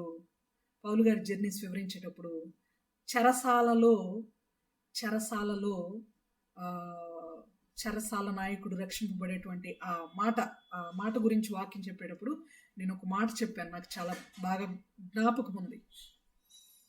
అనేక సంఘాలలో, అనేక డినామినేషన్స్లో సంఘాలను జైల్స్ లాగా బంధిస్తున్నారు. ఇన్ ద సెన్స్, ఈ సంఘానికి వచ్చిన వాళ్ళు మరెక్కడికి వెళ్ళి వాక్యం వినకూడదు, మరెవ్వరి వాక్యం వినకూడదు. మరొక చర్చికి, లేకపోతే మరో చోట వాక్యం ప్రకటించబడుతుంటే అక్కడికి, మరో చోట ఏదైనా స్వార్థ సభ జరుగుతుంటే అక్కడికి వెళ్ళకూడదు. ఎందుకంటే మీరు మా డినామినేషన్, ఇక్కడికే రావాలి. బంధించడం. నేను ఒక క్వశ్చన్ అడుగుతున్నాను, పౌలు గారిది ఏ డినామినేషన్? యేసు ప్రభు శరీరధారిగా ఉన్నప్పుడు ఆయనది ఏ డినామినేషన్? పేతురు గారిది ఏ డినామినేషన్? ఆలోచన చేస్తే వారికి డినామినేషన్స్ లేవు ప్రియులారా. సంఘము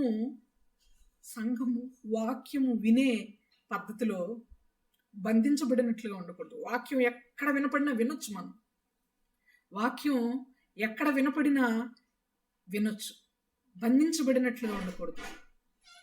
సంఘాన్ని బంధకాలుగా మారుస్తున్నటువంటి ఈ దినాలలో బంధకాలను సంఘంగా మార్చాడు పౌలు గారు అనే మాట నేను అక్కడ చెప్పాను.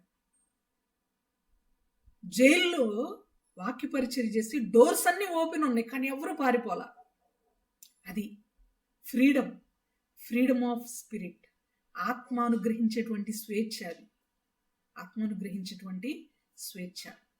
గుర్తుపెట్టుకుందాం ప్రియులారా, అక్కడ చెరసాలను ఆయన స్వేచ్ఛగా, ఆత్మీయ స్వేచ్ఛ కలిగినటువంటి ఒక సంఘంగా ఆయన వాక్యంతో, ఆయన ప్రార్థనతో, పాటలతో మార్చగలిగాడు.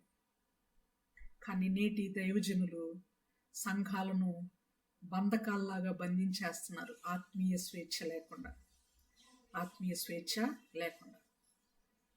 ఒక చోటే, ఒక బావిలోనే ఉంటే అఫ్ కోర్స్ ఒక పాజిటివ్ సెన్స్ కూడా ఉంది దానిలో, నేను ఆ మాట తప్పకుండా చెప్పాలి. మేబీ భిన్న సువార్త వైపు తిరుగుతారేమో అని అయ్యుండొచ్చు. కానీ భిన్న సువార్త ఒకవేళ లేకపోతే,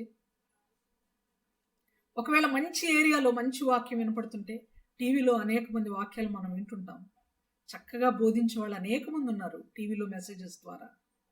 అవి వినకూడదా? మనం అవి అభిమానించకూడదా? వాటిని ప్రేమించకూడదా? ఆ వాక్యాలను ప్రేమించవచ్చు, వినొచ్చు. వాక్యము సమృద్ధిగా, పచ్చిక ఎక్కడున్నా గొర్రెలను పచ్చికొన్న చోట మేపే కాపరిగా ఉండాలి, కాపరి. అంతవరకు మాత్రమే నేను ఆ పాయింట్ దగ్గర చెప్పాలనుకుంటున్నాను. మనము ఇక్కడున్న మార్కు సువార్తలో రెండు రకాల లాస్, ధర్మశాస్త్రాలు 2 రకాలు బైబిల్లో. ఒకటి మనుషుల ధర్మశాస్త్రం, రెండవది మోషే ధర్మశాస్త్రం, లేకపోతే దేవుని యొక్క ధర్మశాస్త్రం.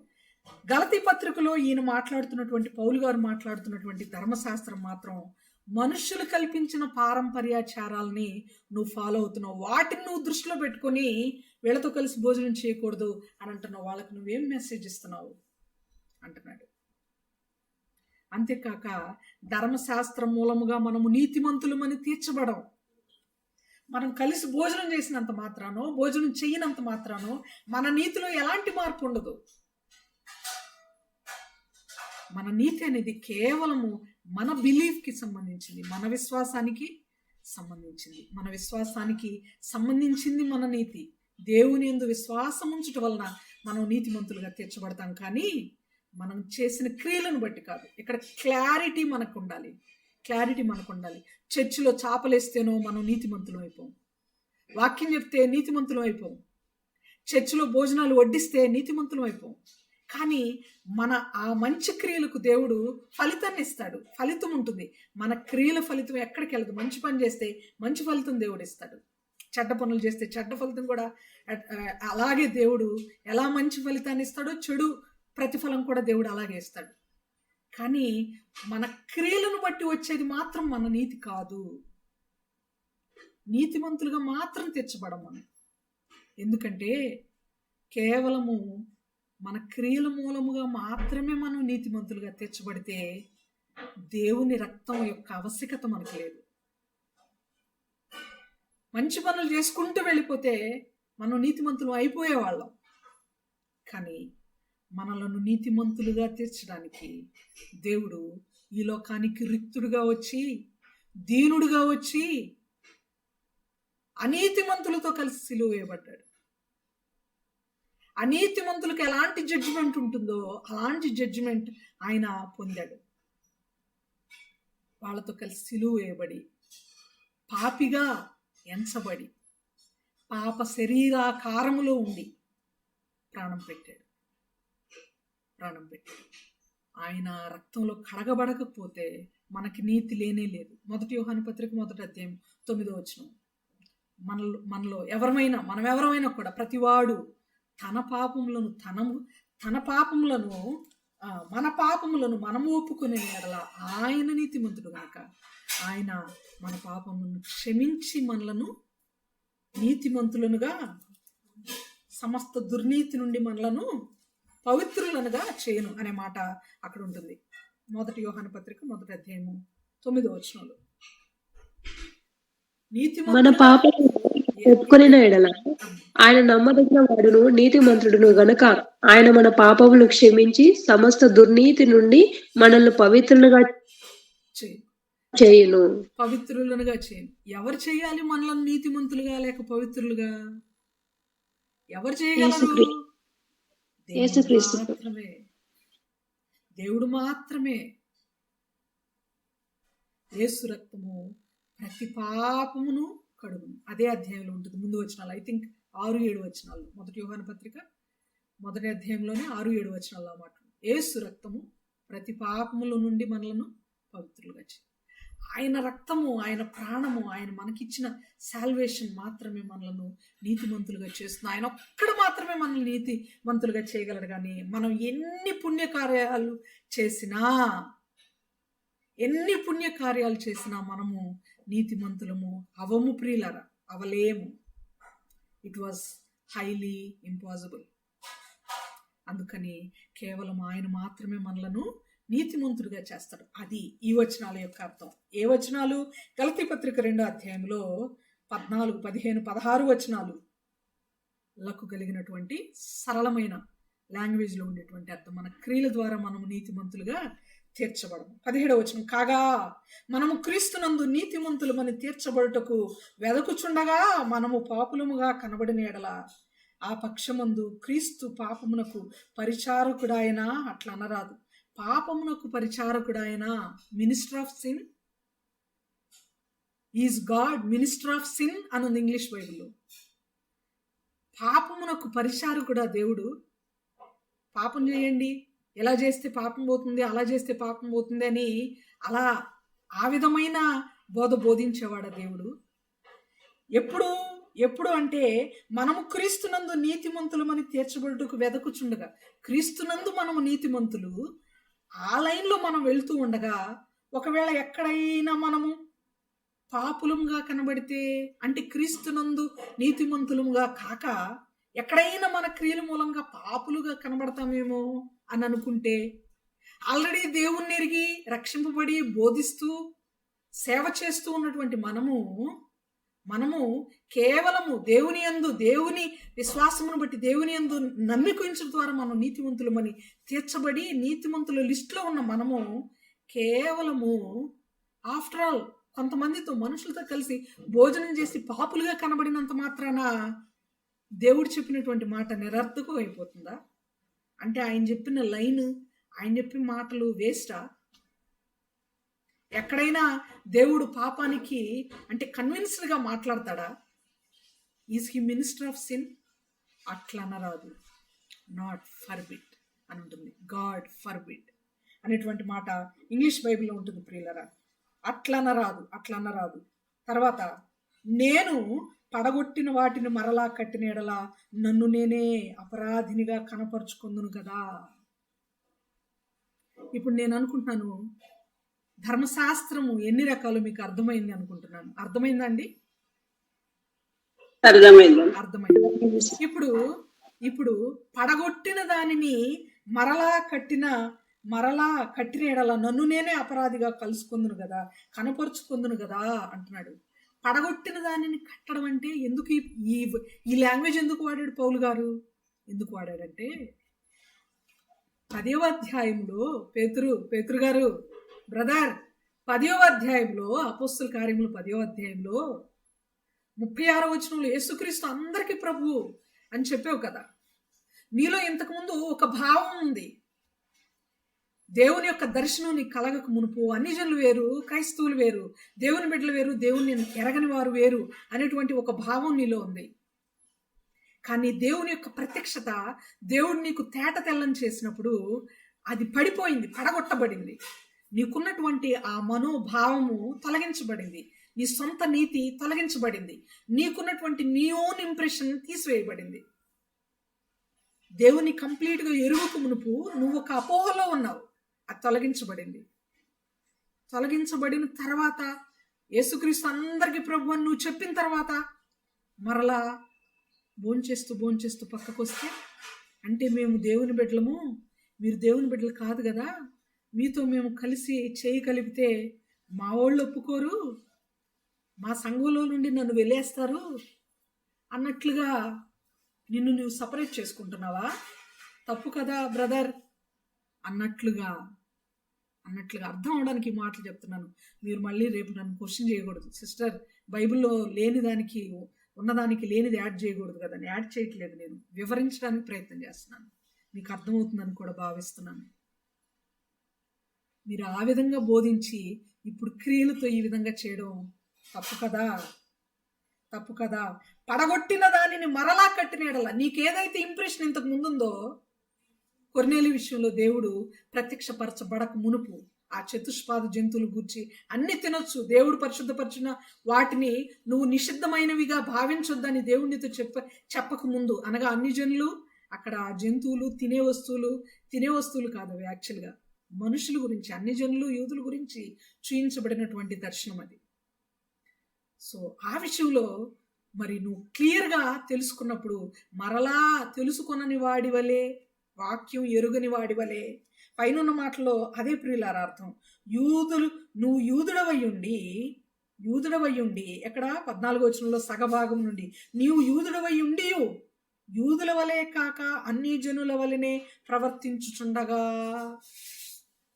నువ్వు తెలిసి కూడా దేవుని ప్రత్యక్షతను తెలియనట్లుగా మరలా మొదటికొచ్చి బిహేవ్ చేస్తుండగా నేను ఊరుకోగలనా? నీకు చెప్పకుండా ఉండగలనా? నిన్ను హెచ్చరించకుండా నేను ఉండగలనా అన్నట్లుగా సూటిగా చెప్తున్నాడు. ఈ మాటలన్నీ గలతీయులకు ఎందుకు రాస్తున్నాడంటే, నేను ఒక్క విషయం పట్ల, మరి ముఖ్యంగా సున్నతి పట్ల, మరి ముఖ్యంగా అపోస్తలత్వం పట్ల, నా బోధలో నేను ఎవరినైనా తప్పిదము చేస్తుండగా గమనిస్తే, బోధించిన వారు పొరపాట్లు చేయగా చూస్తే నేను ఎలా ప్రవర్తించేవాడినో ఫస్ట్ మీరు తెలుసుకోండి. నేను అపోస్తలుడిని కానా? దేవుని చేత ఏర్పాటు చేయబడిన అపోస్తలుడిని నేను కానా? అపోస్తలుల కంటే ఏమాత్రము నేను తక్కువని కాదు. నేను ఎవరి దగ్గరే నేర్చుకోలేదు. నేను ఎంత పర్ఫెక్ట్గా ఉంటానో వాక్యం విషయంలో, నా దేవుని విషయంలో మీరు గ్రహించాలని నేను ఈ మాటలు చెప్తున్నాను. ఇంత విషయంలో కూడా నేను వైదొలగను, నా పక్కనున్న వారిని వైదొలగనివ్వను. తప్పుదారిలో వెళ్ళను, తప్పుదారిలో వెళ్తున్న వారిని చూస్తూ వదిలేను. వాక్యానుసారంగా బ్రతకకుండా ఉండను, వాక్యానుసారంగా బ్రతుకుతాను. ఎవరైనా వాక్య విరుద్ధంగా బ్రతుకుతుంటే వారిని గద్దించకుండా ఉండను. మీకు ఏం తెలుసని నా గురించి గలతీయులారా ఇలా మాట్లాడుతున్నారు. ఇప్పుడెవరో మధ్యలో వచ్చి పరిసయ్యులు, భిన్నబోధ బోధించేవాళ్ళు, శాస్త్రులు, ఇంకొకళ్ళు ఎవరో వచ్చి మీకు బోధించినంత మాత్రాన నేనేంటి అనేది మర్చిపోతారా? ఆ మాత్రం మీకు తెలీదా? నేను ఎలాంటి వాడినో మీరు ఎరగరా అన్నట్లుగా వాళ్ళకు తెలియచేస్తూ మాట్లాడుతున్నటువంటి మాటలు, పేతురు గారిని ఎలా గద్దించానో చెప్తున్నటువంటి మాటలు. మరొక మాట ప్రియులారా, ఇక్కడ ఎక్కడ కూడా పేతురు గారు పల్లెత్తైనా నోరెత్తైనా పౌలు గారికి ఎదురు తిరగలేదు. చాలా సీనియర్, ఎదురు తిరగలేదు. కారణం ఏంటో తెలుసా? నాది పొరపాటే, ఏ గలతీ మేరీ హే అన్నట్లుగా, నాదే పొరపాటు అన్నట్లుగా. అమ్మో, హిందీ టీచర్స్ ఉన్నారు, క్షమించండి, మేరా హీ హే అనుకుంటా. ఈ తప్పిదము నాదే, ఈ తప్పిదం నాదే పొరపాటు అన్నట్లుగా ఇక్కడ పేతురు గారు మౌనం వహించారు. ప్రియులారా, వీళ్ళిద్దరి నుండి మనం నేర్చుకోవాల్సిన 2 పాయింట్లు. ఒకవేళ ఏదైనా పరిస్థితుల్లో విశ్వాసంలో ఎంత గొప్పగా బ్రతుకుతున్నామని మన గురించి మనం అనుకుంటున్నా, ఎక్కడైనా తప్పిదం మన ద్వారా దొరికితే, మనకంటే చిన్నవారైనా పెద్దవారైనా మనల్ని హెచ్చరించినప్పుడు అడ్మిట్ చేయడం, అగ్రీ చేయడం, ఒబీడియన్స్ చూపించడం పేతురు గారికి ఉన్న గొప్ప లక్షణంగా మనం ఇక్కడ భావించాలి. ఆ లక్షణం మనం కూడా కలిగి ఉండాలి.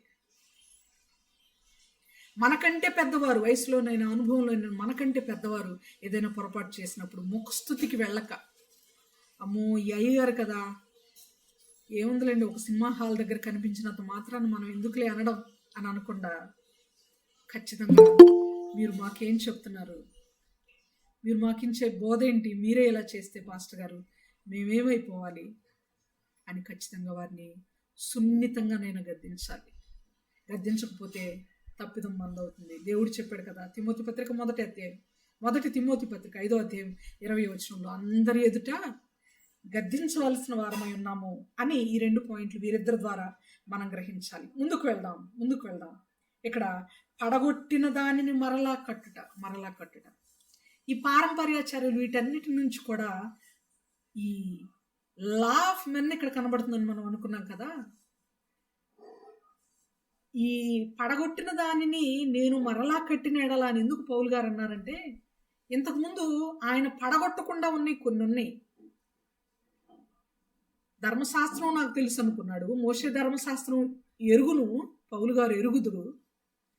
అయినా దానిని ఏమనుకున్నాడంటే, మనుషులు కల్పించిన ధర్మశాస్త్రాన్ని మోషే ధర్మశాస్త్రంగా ఫీల్ అయ్యాడు పౌలు గారు. ఒక్క మాటలో చెప్పాలంటే, ఎందుకు ఎలా చెప్పగలం మనము అనంటే, మోషే ధర్మశాస్త్రంలో నరహత్య చేయవద్దు అన్నది.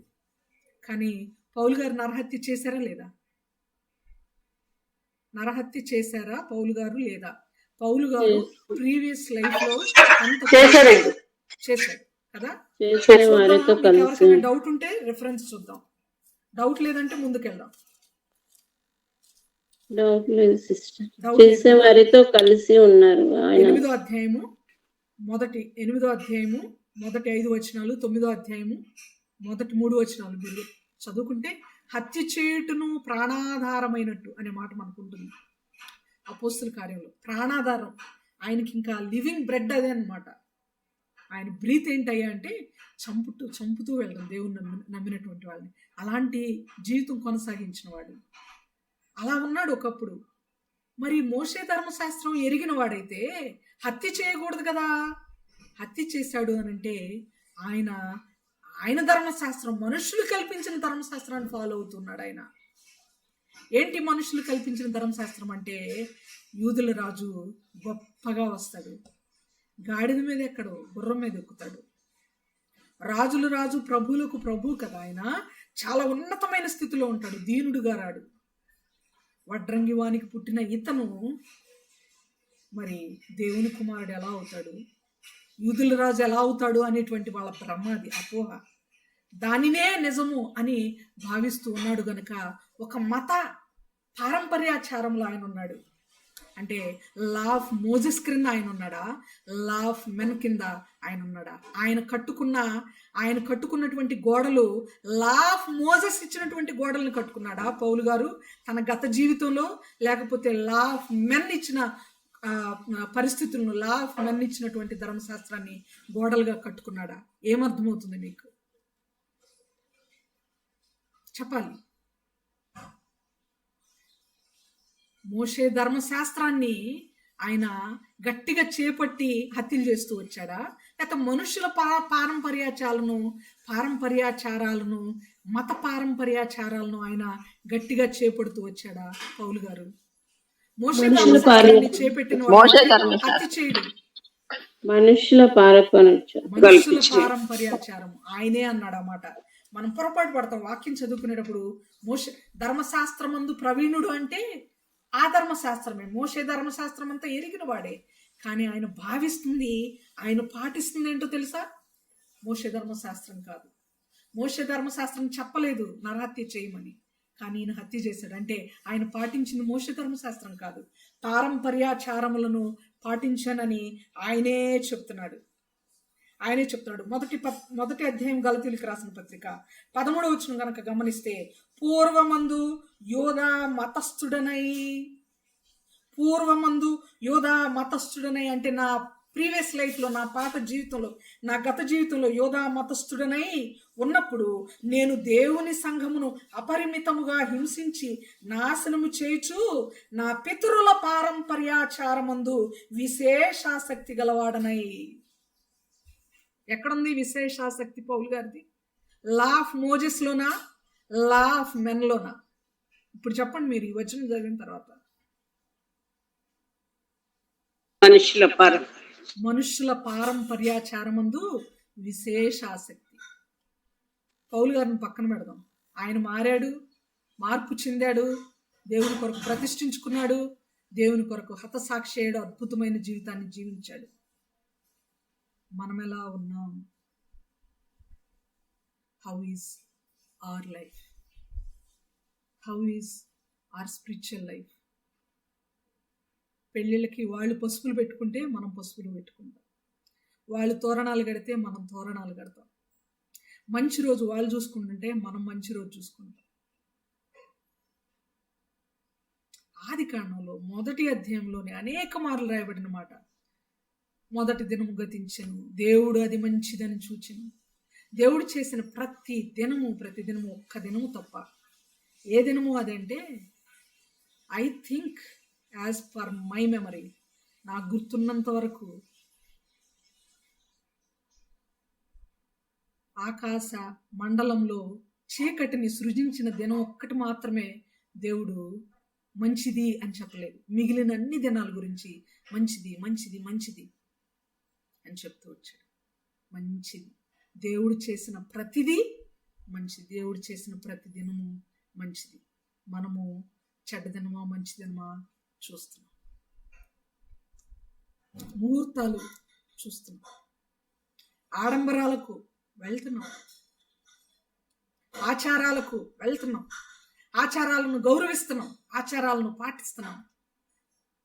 ఇంకనూ వాక్యాలు ఎరిగిన తరువాత దేవుని యొక్క సన్నిధిలో నిందారహితులుగా బ్రతుకుడుకు నిర్ణయించుకున్న తర్వాత మనం కట్టుకున్న ఆ గోడలన్నీ పడగొట్టి ఒక అడుగు ముందుకు వచ్చిన తర్వాత కూడా ఇంకా ఇంకా ఇంకా ఇంకా మనము ఆ పడగొట్టిన వాటిని మరలా కట్టే పరిస్థితిలో ఉంటే ఎలా? పడగొట్టిన వాటిని మరలా కట్టుకుంటూ వెళ్తూ దేవునికి మనకి మధ్యలో ఒక అడ్డుగోడలను సృష్టించుకుంటూ ఉంటే ఎలా? నేను ఒకప్పుడు మా పితరుల పారంపర్యాచారంలో ఎందు విశేష ఆసక్తి కలిగిన వాడనై నా స్వజాతీయులలో నా సమాన వయస్కులైన అనేకుల కంటే యూదుల మతములో ఆధిక్యత నొందితినని నా నడవడిని గురించి మీరు వింటిరి. ఇక్కడ అన్ని ఈయనకి వాళ్ళ పితరులు, వాళ్ళ మతము, వాళ్ళ స్వజాతి, వాటి పట్ల ఎక్కువ శ్రద్ధ. అందుకనే లా ఆఫ్ మోజెస్ చెప్పని విషయాలను ఈయన చేసినట్లుగా మనం చూస్తున్నాం.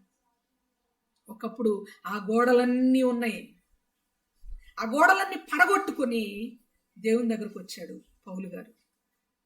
ఆ గోడలన్నీ పడగొట్టుకొని దేవుడు సూటిగా ముఖాముఖిగా ఆయనకు ప్రత్యక్షమై మాట్లాడినప్పుడు అన్ని గోడల్ని తునాతునుకలుగా తుత్తినీలుగా పడగొట్టుకొని సమస్తం వదులుకొని తన పాత జీవితానికి స్వస్తి చెప్పి వచ్చాడు.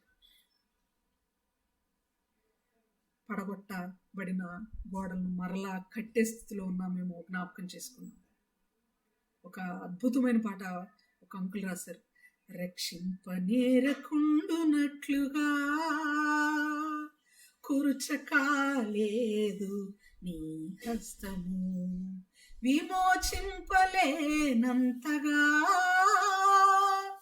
తక్కువ కాలేదు నీ హస్తము, ఇంకనూ చాపబడి ఉన్నది సిలువలో నీ ప్రేమ బాహు, రక్షింపనేరకుండునట్లుగా కురుచకాలేదు నీ హస్తము, విననేరకుండునట్లుగా మందము కాలేదు నీ చెవులు, మీ దోషములు మీకు దేవునికి అడ్డముగా వచ్చి నిలిచెను, రక్షింపనేరకుండునట్లుగా కురుచకాలేదు నీ హస్తము. మన దోషాలు ఎలా ఉన్నాయి? అడ్డుగోడలుగా వచ్చాయి. వాటిని పడగొట్టిన తర్వాత మరలా వెనకకు వెళ్ళి, మరలా పాత బ్రతుకులోకి వెళ్ళి, మరలా ఆచారాల్లోనికి వెళ్ళి, మరలా పితృపారంపర్యాచారంలోనికి వెళ్ళి వాటిని మనం తిరిగి కడుతూ ఉన్నట్లయితే దేవునికి మనకి మధ్యలో మరలా శిఖరాలను మనం కడుతున్నాం, అడ్డుగోడలు నిలబెడుతున్నాం, మహాశిథిలాలను మహాపర్వతాలను అడ్డంగా పెడుతున్నాం. ఆయన ఇంకా చేరుకోలేం మనం. 0కి 1కి మధ్యలో డిఫరెన్స్ ఇన్ఫినిట్. అనంతుడైన దేవుణ్ణి మనం రీచ్ అవ్వాలంటే ఆ ఇన్ఫినిటీ అనేటువంటి డిస్టెన్స్ ఎప్పటికీ తరగదు. 0కి 1కి మధ్యలో ఉన్న డిస్టెన్స్ ఎప్పటికీ ఇట్ నెవర్ ఎండ్స్. మన పాపములను మనము తిరిగి మరలా పునఃస్థాపన చేస్తున్నట్లయితే, తిరిగి వాటిని స్టార్ట్ చేసి వాటిలో కనుక మనం బ్రతుకుతున్నట్లయితే ఎంత ఆత్మీయ లోతైన అర్థాలతో మాట్లాడుతున్నాడో పౌలు గారు గ్రహించండి ప్రియులరా. నేను పడగొట్టిన వాటిని, గలతీ పత్రిక 2వ అధ్యాయం 18గా వచనం, నేను పడగొట్టిన వాటిని మరలా కట్టినేడలా నన్ను నేనే అపరాధినిగా కనుపరుచుకుందును కదా. పెద్దవాడన్న గౌరవంతో తనను తాను ఎగ్జాంపుల్గా తీసుకొని మాట్లాడుతున్నాడు. ఇలా అనొచ్చు పేతురు గారిని పౌలు గారు ఇలా అనొచ్చు. ఏమని? నీవు పడగొట్టిన వాటిని మరలా నువ్వు కట్టిన ఎడలా నిన్ను నీవే అపరాధిగా కనబరుచుకుందు కదా అనొచ్చు. ఒకవైపు గౌరవిస్తూనే పౌలు గారి ఎగ్జాంపుల్గా తీసుకొని వినమ్రతతో హెచ్చరిస్తూ గద్దిస్తున్నాడు. ఇది కదా విశ్వాసకు ఉండాల్సినటువంటి ధైర్యంతో కూడిన లక్షణం. అయ్యగారు కదా, అయ్యగారు అబద్ధం అన్నా పర్లేదులేండి, అమ్మో మనం అయ్యగారికి చెప్పే అంతటి వాళ్ళమా? చెప్పించుకునే స్థితిలో ఉన్న వాళ్ళు అయ్యగారులే కాదు. దయచేసి ఆ అయ్యగారులు అమ్మగారులు అనేటువంటి ఆ భజన మాత్రం మనం చేయకుండా ఉంటే మంచిది.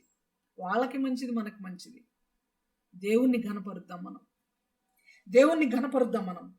నేనైతే 19వ వచనంలో, నేనైతే దేవుని విషయమై జీవించు నిమిత్తము ధర్మశాస్త్రం విషయమై చచ్చిన వాడనైతిని. ఇంతకుముందు పితరులు, ఇంతకుముందు స్వజాతి, ఇంతకుముందు ధర్మశాస్త్రం, వాళ్ళ ఆచారాలు, ఇవే నాకు ప్రాణం, విశేషమైన ఆసక్తి, స్పెషల్ ఇంట్రెస్ట్. కానీ ఇప్పుడైతే వాటన్నిటి విషయమై చచ్చిపోయాను నేను. చచ్చిపోయామంటే అర్థం ఏంటంటే, లోకంలో వాళ్ళు ఎవరు కనబడరు. ఎవరైనా మన వాళ్ళు మరణించిన వాళ్ళు మరలా కనబడ్డారు మనకంటే వాళ్ళు మనుషులు అంటారా లేకపోతే ఆత్మలు అంటారా? చెప్పండి ప్రియులారా. హఠాత్తుగా మీరు ప్రేయర్కి వెళ్తున్నారు, మిడ్ నైట్ ప్రేయర్ నుండి వస్తున్నారు, 11:30 అయిపోయింది, హఠాత్తుగా మీ అమ్మమ్మ వాళ్ళ అమ్మ కనబడి నన్ను కూడా ఎక్కించుకో బైక్ అంటే ఎక్కించుకుంటారా? సౌరీ బ్రదర్, ఎవరైనా మాకు కూడా లిఫ్ట్ ఇవ్వండి కారులో అంటే ఇస్తారా? అరుణ సిస్టర్ ఎవరైనా ఇస్తారండి? ఎందుకన్నా మన అమ్మమ్మ వాళ్ళ అమ్మే కదా, మన అమ్మమ్మే కదా. లేక బ్రతికలేరు కదా. చచ్చినవాడు అంటే అర్థం ఏంటంటే లోకంలో కనబడడు అని అర్థం. కనబడ్డాడంటే ఏ దెయ్యము అని అనుకుంటాం మనం. చచ్చిన వారిముగా మనం ఉండాలి ఆచారాల నిమిత్తం. అది పౌలు గారి మాట, పేతురు గారితో చెప్తున్నటువంటి మాట. చచ్చిన వారంగా ఉండాలి మన ఆచారాల ప్రకారం. మన ఓన్ భక్తి, మన ఓన్ నీతి వద్దనే వద్దు అని చెప్తున్నాడు. నేను మాత్రం నా పారంపర్యాచారాల నిమిత్తం ఆ ధర్మశాస్త్రం ప్రకారం, మనుషులు కల్పించిన ధర్మశాస్త్రం ప్రకారం నేను మరణించాను. ఇకను జీవించు వాడను నేను కాను. ఇక నుండి అంటే దేవుణ్ణి ఎరిగిన తర్వాత ఆచారాలు, కట్టడలు, రూల్స్, ఈ లోకానుసారమైన పద్ధతులు కాదు. చాలా ఊర్లలో మనం గమనిస్తుంటాం, కులానికి ఒక చర్చ్, మనుషులకి మామూలుగా విశ్వాసులకు ఒక చర్చ్. కులానికి సంబంధించిన చర్చిలో అన్ని పాటిస్తారు. క్రిస్మస్ ఆరాధన జరుగుతుంది, ఈవినింగ్ డ్యాన్స్, పిల్లలు వచ్చి డాన్సులు కూడా వేస్తూ ఉంటారు, డ్రామాలు వేస్తారు, సినిమా పాటలు పెడతారు. చర్చ్ అయిపోయిన తర్వాత 4-5 మళ్ళీ సినిమా రికార్డులు మోగుతూ ఉంటాయి. ఎగిరేవాళ్ళు ఎగురుతూ ఉంటారు, తాగేవాళ్ళు తాగుతుంటారు. క్రిస్మస్ దినాన ఆచారాలు దేవునికి అయిష్టమైనవి ప్రియులారా, అయిష్టమైనవి. బురద, రొచ్చు అది. వాటిలో మరలా చిక్కుకోకూడదు. ఇకను జీవించువాడను నేను కాను, క్రీస్తే నా యందు జీవించున్నాడు. మనకు అప్లై చేసుకుందాం, పేతురు గారికి అప్లై చేయదు. మనం చెప్తుంది పేతురు గారికి, ఇక్కడ పౌలు గారు ఇండైరెక్ట్లీ మనకు కూడా చెప్తున్నాడు. ఇక నుండైనా లోకాన్ని విడిచిపెట్టిన మనము లోకమునకు సిలువ వేయబడినట్లుగా ఉండాలి. సిలువ వేయబడిన వాడు, మరణించిన వాడు మరెన్నడూ లోకస్తులుగా కనబడడు, లోకంలో కనబడడు, లోకాశలలో కనబడడు, లోకపు పాపములో కనబడడు, లోకపు చీకటిలో కనబడడు, లోకపు ఆ యొక్క ఆచారాలలో, లోకపు పద్ధతుల్లో కనబడడు. లోకస్తులన్నీ ఫాలో అయ్యే వాటిలో అస్సలే కనబడడు. లోకస్తులను కూడా ఫ్రెండ్లీ చేసుకోవడానికో, లేకపోతే లోకస్తుల దగ్గర ముఖస్తుతి చేయడానికో వాళ్ళ పాపములో పాలివారం అవ్వకూడదు. వాళ్ళలో ఉన్న పాపాన్ని మనం ద్వేషించాలి, కానీ వారిని ప్రేమించాలి. మనము లోకమునకు సిలువ వేయబడినట్లుగా ఉండాలి. పౌలుగా చెప్పే బలమైన మాట, క్రీస్తే నా యందు జీవించుచున్నాడు. నీ యందు ఎవరు జీవిస్తున్నారు? పవన్ కళ్యాణా, సమంతానా, ఈ లోకంలో ఉన్నటువంటి మరొకరా, జగన్మోహన్ రెడ్డి గారా, కేసీఆర్ గారా? నువ్వు బాగా అభిమానించి ఒక రాజకీయ నాయకుడా? ఈ లోకంలో ఉన్నటువంటి మనిషిని నువ్వు బాగా అభిమానించి వాళ్ళ పోలికలో బ్రతకడానికి ఇష్టపడుతున్నావేమో. ప్రియమైన స్నేహితుడా, ప్రియమైన స్నేహితురాల, మనం ఆలోచించేయాలి. మనలో జీవించాల్సిన మనం కాదు, అసలు మనమే జీవించకూడదు అని చెప్తున్నాడు. మనలో ఎవరు జీవించాలి? క్రీస్తు మనలో జీవించాలి. మనల్ని చూస్తే క్రీస్తేమో ఒక చిన్న ఎప్పుడు నేను చెప్పే మాట, మనల్ని చూసిన వాళ్ళు ఒక చిన్న జీసస్ క్రైస్ట్ మనలో చూడాలి. మనతో మాట్లాడినప్పుడు కొద్దిసేపు బైబిల్ చదివిన ఫీలింగ్ వాళ్ళకి రావాలి. అలా ఉండాలి మన మాట, అలా ఉండాలి మన ప్రవర్తన, మన నడత, మన పోలిక, మన అపీరెన్స్, మన ఫిజికల్ అటైర్ అంతా కూడా క్రీస్తును తలపించేదిగా ఉండాలి. మనం ఎవరిని తలపిస్తున్నాం? ఎక్కడి నుంచైనా మనలో క్రీస్తును జీవింపనిద్దామా? నీవు దేవుని ఆలయమై ఉన్నావు, నీవు దేవుని ఆత్మ నీలో నివసించుచున్నాడా? నీవెరుగవా? మనలో నివసిస్తుంది దేవుని ఆత్మ అంటున్నాడు. నేనిప్పుడు శరీరమందు జీవించుచున్న జీవితము నన్ను ప్రేమించి నా కొరకు తన్ను తాను అప్పగించుకొనిన దేవుని కుమారుని అందలి విశ్వాసము వలన జీవించుచున్నాను. మనం ఏదన్నా జీవిస్తున్నాం, బ్రతుకుతున్నాం, ఒక బ్రతుకంటూ మనం ఏడుస్తున్నాం అంటే ఆ బ్రతుకు దేవుని యందలి విశ్వాసంతో కూడినదై ఉండాలి. మన మీద, మన జాబ్ మీద, మన భర్త మీద, మన పిల్లల మీద నమ్మకం పెట్టుకొని కాదు మనం బ్రతకాల్సింది. మన తల్లిదండ్రుల మీదో, మనకున్న చదువు మీదో, మనం సంపాదించే సంపాదన మీదో ఆశ పెట్టుకొని కాదు, నమ్మకం పెట్టుకొని కాదు మనం బ్రతకాల్సింది. ఇందాక అద్భుతమైన పాట పాడారు. ఐ థింక్ దెబోరా అమ్మ పాడారు, మరి అరుణ సిస్టర్ పాడారు. నేను డివైస్ చూడలేదు. నేను ఏమున్నా లేకున్నా నీ కొరకై బ్రతికించు. ఎంత ఎంత అద్భుతమైన మాట. నాకెందుకో ఏడుస్తూ పాడారు అని అనిపించింది, అనుభవిస్తూ పాడారు అనిపించింది. ఖచ్చితంగా మిమ్మల్ని బ్రతికిస్తాడు. అరుణ సిస్టర్కి ఏమన్నా అయిందనో, లేకపోతే మీకేదన్నా అయిందనో మీరేం బెంగపడాల్సిన అవసరం లేదు. దేవునికి కావాలి మీరు. వాళ్ళ కొరకు, దేవుని కొరకు మిమ్మల్ని బ్రతికిస్తాడు అంతే. ఆమెన్. మనము జీవిస్తున్నాము ఎవరి కొరకు తెలుసా? దేవుని కొరకు. దేవుని యందలి విశ్వాసంతో, దేవుని మీద ఉన్న నమ్మకంతో మనము విశ్వాసము వలన జీవించుచున్నాం. నేను ముగిస్తున్నాను ప్రియులరా. 21వ వచనం, నేను దేవుని కృపను నిరర్ధకము చేయను. నీతి ధర్మశాస్త్రం ధర్మశాస్త్రము వలననైతే ఆ పక్షమందు క్రీస్తు చనిపోయినది నిష్ప్రయోజనమే. ఇప్పుడు నువ్వేదో సున్నతి లేని వారి దగ్గర నుండి తొలగిపోయి నువ్వు నీతిమంతుడు అని నువ్వు కనపరుచుకోవాలని ట్రై చేస్తే, నువ్వు వాళ్ళతో కలిసి భోజనం చేయనంత మాత్రం నువ్వు నీతిమంతుడు అయిపోవయ్యా పేతురు. మన నీతి దేవుడు మన కొరకు ప్రాణం పెట్టడం వల్ల వచ్చింది. మనం ఇటు దొలగటం, అటు దొలగటం, వీళ్ళతో కలవడం, వీళ్ళతో కలగపోవడం, వీటి వల్లనే మనం చేసేదే నీతి అయితే దేవుడు చనిపోవడం ఎందుకు? దేవుడు ప్రాణం పెట్టింది నిష్ప్రయోజనం కదా, వేస్ట్ కదా అని ఎంత హాట్గా, ఎంత చురుకు ముట్టించేలాగా, చురుకు కలిగేలాగా, పెద్దవాడు అయినప్పటికీ ఎంతో చక్కగా బోధ కలిగే విధంగా, బుద్ధి వచ్చే విధంగా పెద్దవాడిని గౌరవిస్తూనే ఒకవైపు హెచ్చరించినటువంటి విధానం ఇక్కడ ఉంది. ఇక్కడ నేనేదో పౌలు గారిని హైలైట్ చేయట్లేదు, పేతురు గారిని డౌన్ చేయట్లేదు. వారిద్దరి నుండి మనమేమి నేర్చుకోవాలో నేను మీకు తెలియజేయడానికి ప్రయత్నం చేస్తున్నాను. చివరి మాట, మన టైటిల్లో మనం పెట్టుకున్నటువంటి చివరి మాట ఏంటి? మునుకోలలకు ఎదురు తన్నుట. ఎందుకు ఆ మాట వచ్చింది ఈ సందర్భంలో అంటే, పౌలు గారు మాట్లాడుతూ ఒకప్పుడైతే నేను పారంపర్యాచారాల్లో ఎలా ఉన్నానో తెలుసా, దేవునితో ఎలా పెట్టుకున్నానో తెలుసా అన్నట్టుగా మాట్లాడుతున్నాడు. అపోస్తుల కార్యముల గ్రంథము 26వ అధ్యాయము 14వ వచనం ఒకసారి చదువుదామా? అపోస్తుల కార్యముల గ్రంథము 26వ అధ్యాయము 14వ వచనం.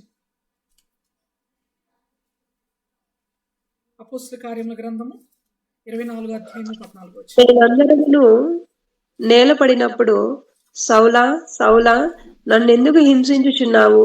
మునికోలలకు ఎదురు తన్నుట నీకు కష్టమని హెబ్రీ భాషలో ఒక స్వరము నాతో పలుకుట వింటిని. చాలు సిస్టర్, మునికోలలకు ఎదురు తన్నుట కష్టం అని చెప్పాడు. నాతో పెట్టుకుంటే నువ్వు నన్ను ఎదిరిస్తున్నావు, అది నీకే చాలా ప్రాబ్లం అన్నట్టుగా చెప్పాడు. మునికోలలు అంటే ప్రిక్స్ అని అర్థం. ప్రిక్స్ అంటే గుచ్చుకునేవి ఏవైనా కూడా, ముళ్ళే కావచ్చు, మేకులే కావచ్చు, శీలలు కావచ్చు, ఏవైనా గుచ్చుకునేవి, పదునైనవి ఏవైనా, వాటిని తన్నితే కాలుతో మనకేమవుతుంది? కాలుతోనో లేకపోతే చేతితోనో వాటిని తన్నితే మనకే బ్లడ్ వస్తుంది, మనకే నష్టం. అవి అలాగే ఉంటాయి స్థిరంగా. అంతేకాదు, ఒక చోట ఒక చక్కని మాట ఉంది. ఏంటంటే, ఎవడైనను ఈ బండ మీద పడిన ఎడల అది వాడిని నలిచేను, ఎవని మీద నేను ఈ బండ, ఎవని మీద నేను ఈ రాయి ఎవని మీద నేను పడిన ఎడల అది వాడిని నలిచేను, ఎవడైనను ఈ రాతి మీద పడిన ఎడల వాడు తునాతునకలైపోను. బండెల్లి మనిషి మీద పడ్డా, మనిషి వచ్చి బండ మీద పడ్డా ఎవరికి నష్టం? మనిషికే నష్టం. బండ ఎవరిక్కడ? బండ ఎవరు? బండ క్రీస్తే. నువ్వు నన్ను ఎదిరిస్తూ బ్రతికేవు కదా, నువ్వు కష్టం నాతో పెట్టుకుంటున్నావు అని పౌలు గారికి వార్నింగ్ ఇచ్చాడు దేవుడు. పౌలు గారితో మాట్లాడాడు దేవుడు. మాట్లాడిన వెంటనే సరెండర్ అయిపోయాడు, బెండ్ అయిపోయాడు పౌలు గారు. అప్పటి వరకు పౌలు గారి లైఫ్ అల్టిమేట్ డిఫరెంట్. దేవుడు ప్రత్యక్షపరచబడి నువ్వు హింసిస్తున్న యేసును నేను అని మాట్లాడిన తర్వాత పౌలు గారి జీవితం వేరు. తనను తాను మార్చుకున్నాడు, మలచుకున్నాడు, బెండ్ చేసుకున్నాడు, తనను తాను మౌల్డ్ చేసుకున్నాడు.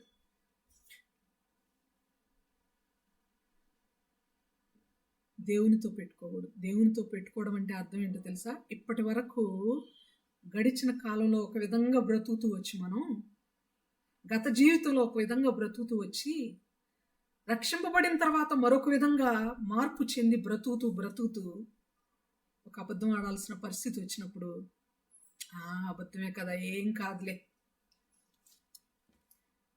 సత్యం గురించి సాక్ష్యం చెప్పాల్సినప్పుడు ఒక చిన్న అబద్ధం ఆడితే ఏం కాదులే అని అంటే అది దేంతో సమానమో తెలుసా? ఒక మండుచున్నటువంటి కరెంటు తీగను డైరెక్ట్గా చేతితో పట్టుకున్నట్టు, ట్రాన్స్ఫార్మర్ను డైరెక్ట్గా హ్యాండిల్ చేసినట్టు.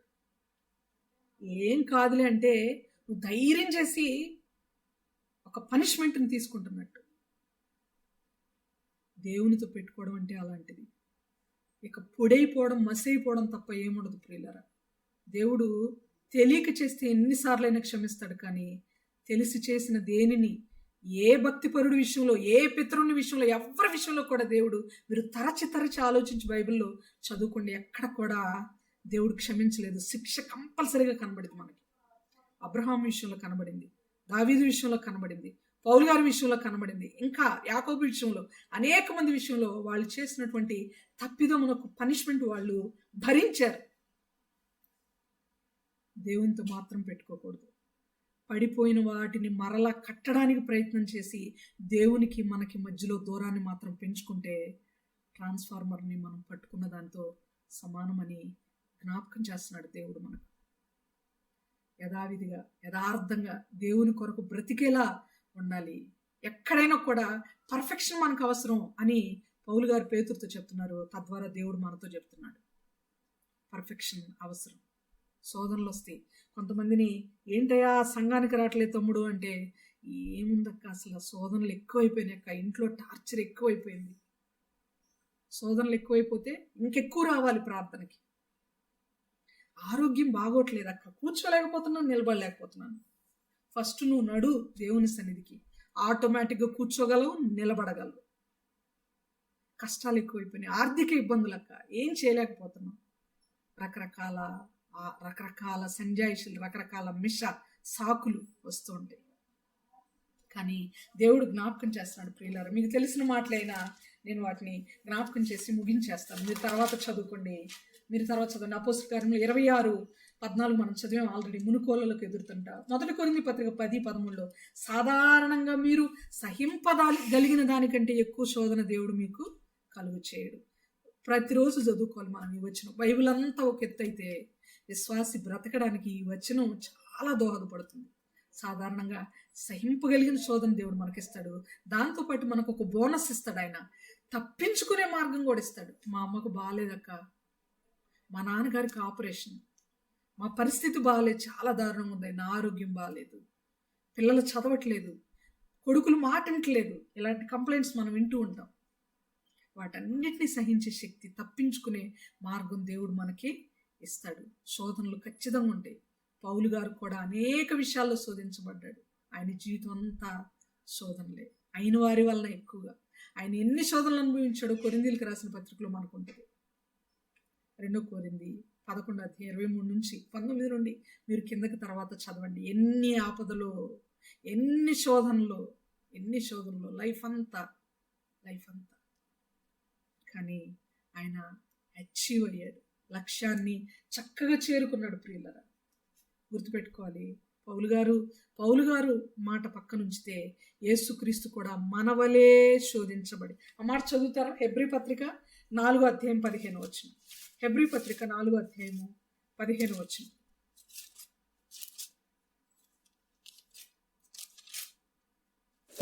మన ప్రధాన యాజకుడు మన బలహీనతల యందు మనతో సహానుభవం లేనివాడు కాడు గాని సమస్త విషయముల్లోనూ మన వలనే శోధింపబడినను ఆయన పాపం లేనివాడిగా ఉండెను.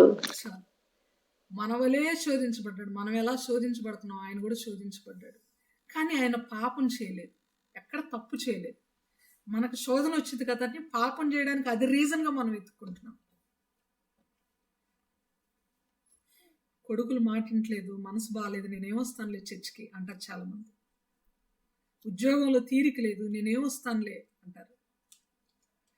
ఉద్యోగం నువ్వు 7-20 నుండి కూడా చేస్తున్నావు.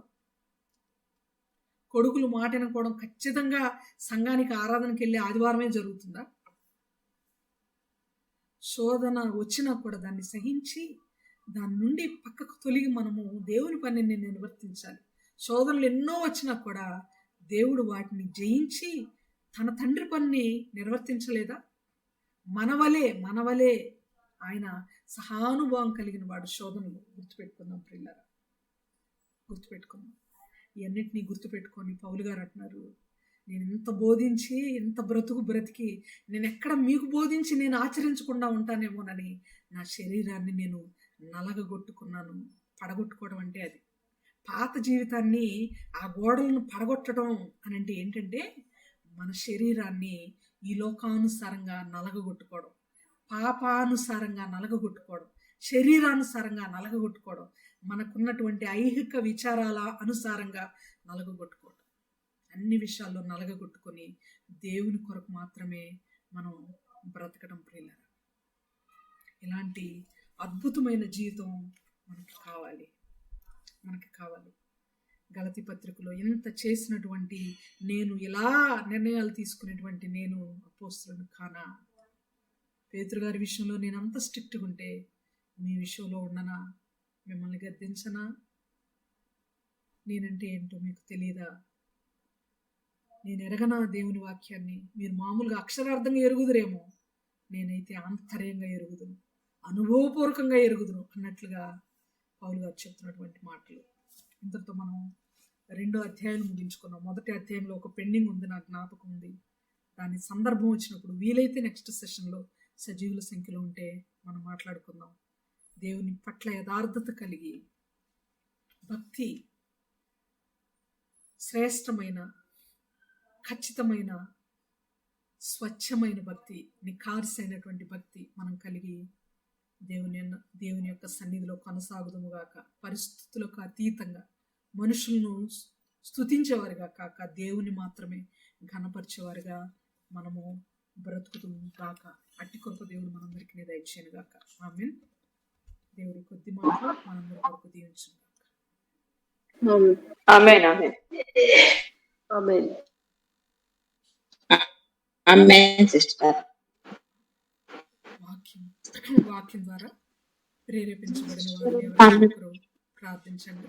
ఆంటీ ఏదో అన్నారా? ఆంటీ ఒకసారి చెప్తారు. Vijayalakshmi aunty. Praise lord sister గారు. మరి మాకు గుడారాల పండుగలు స్టార్ట్ అయినాయి కదా సిస్టర్ గారు.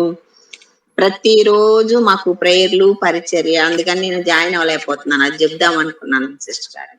ఓకే అండి.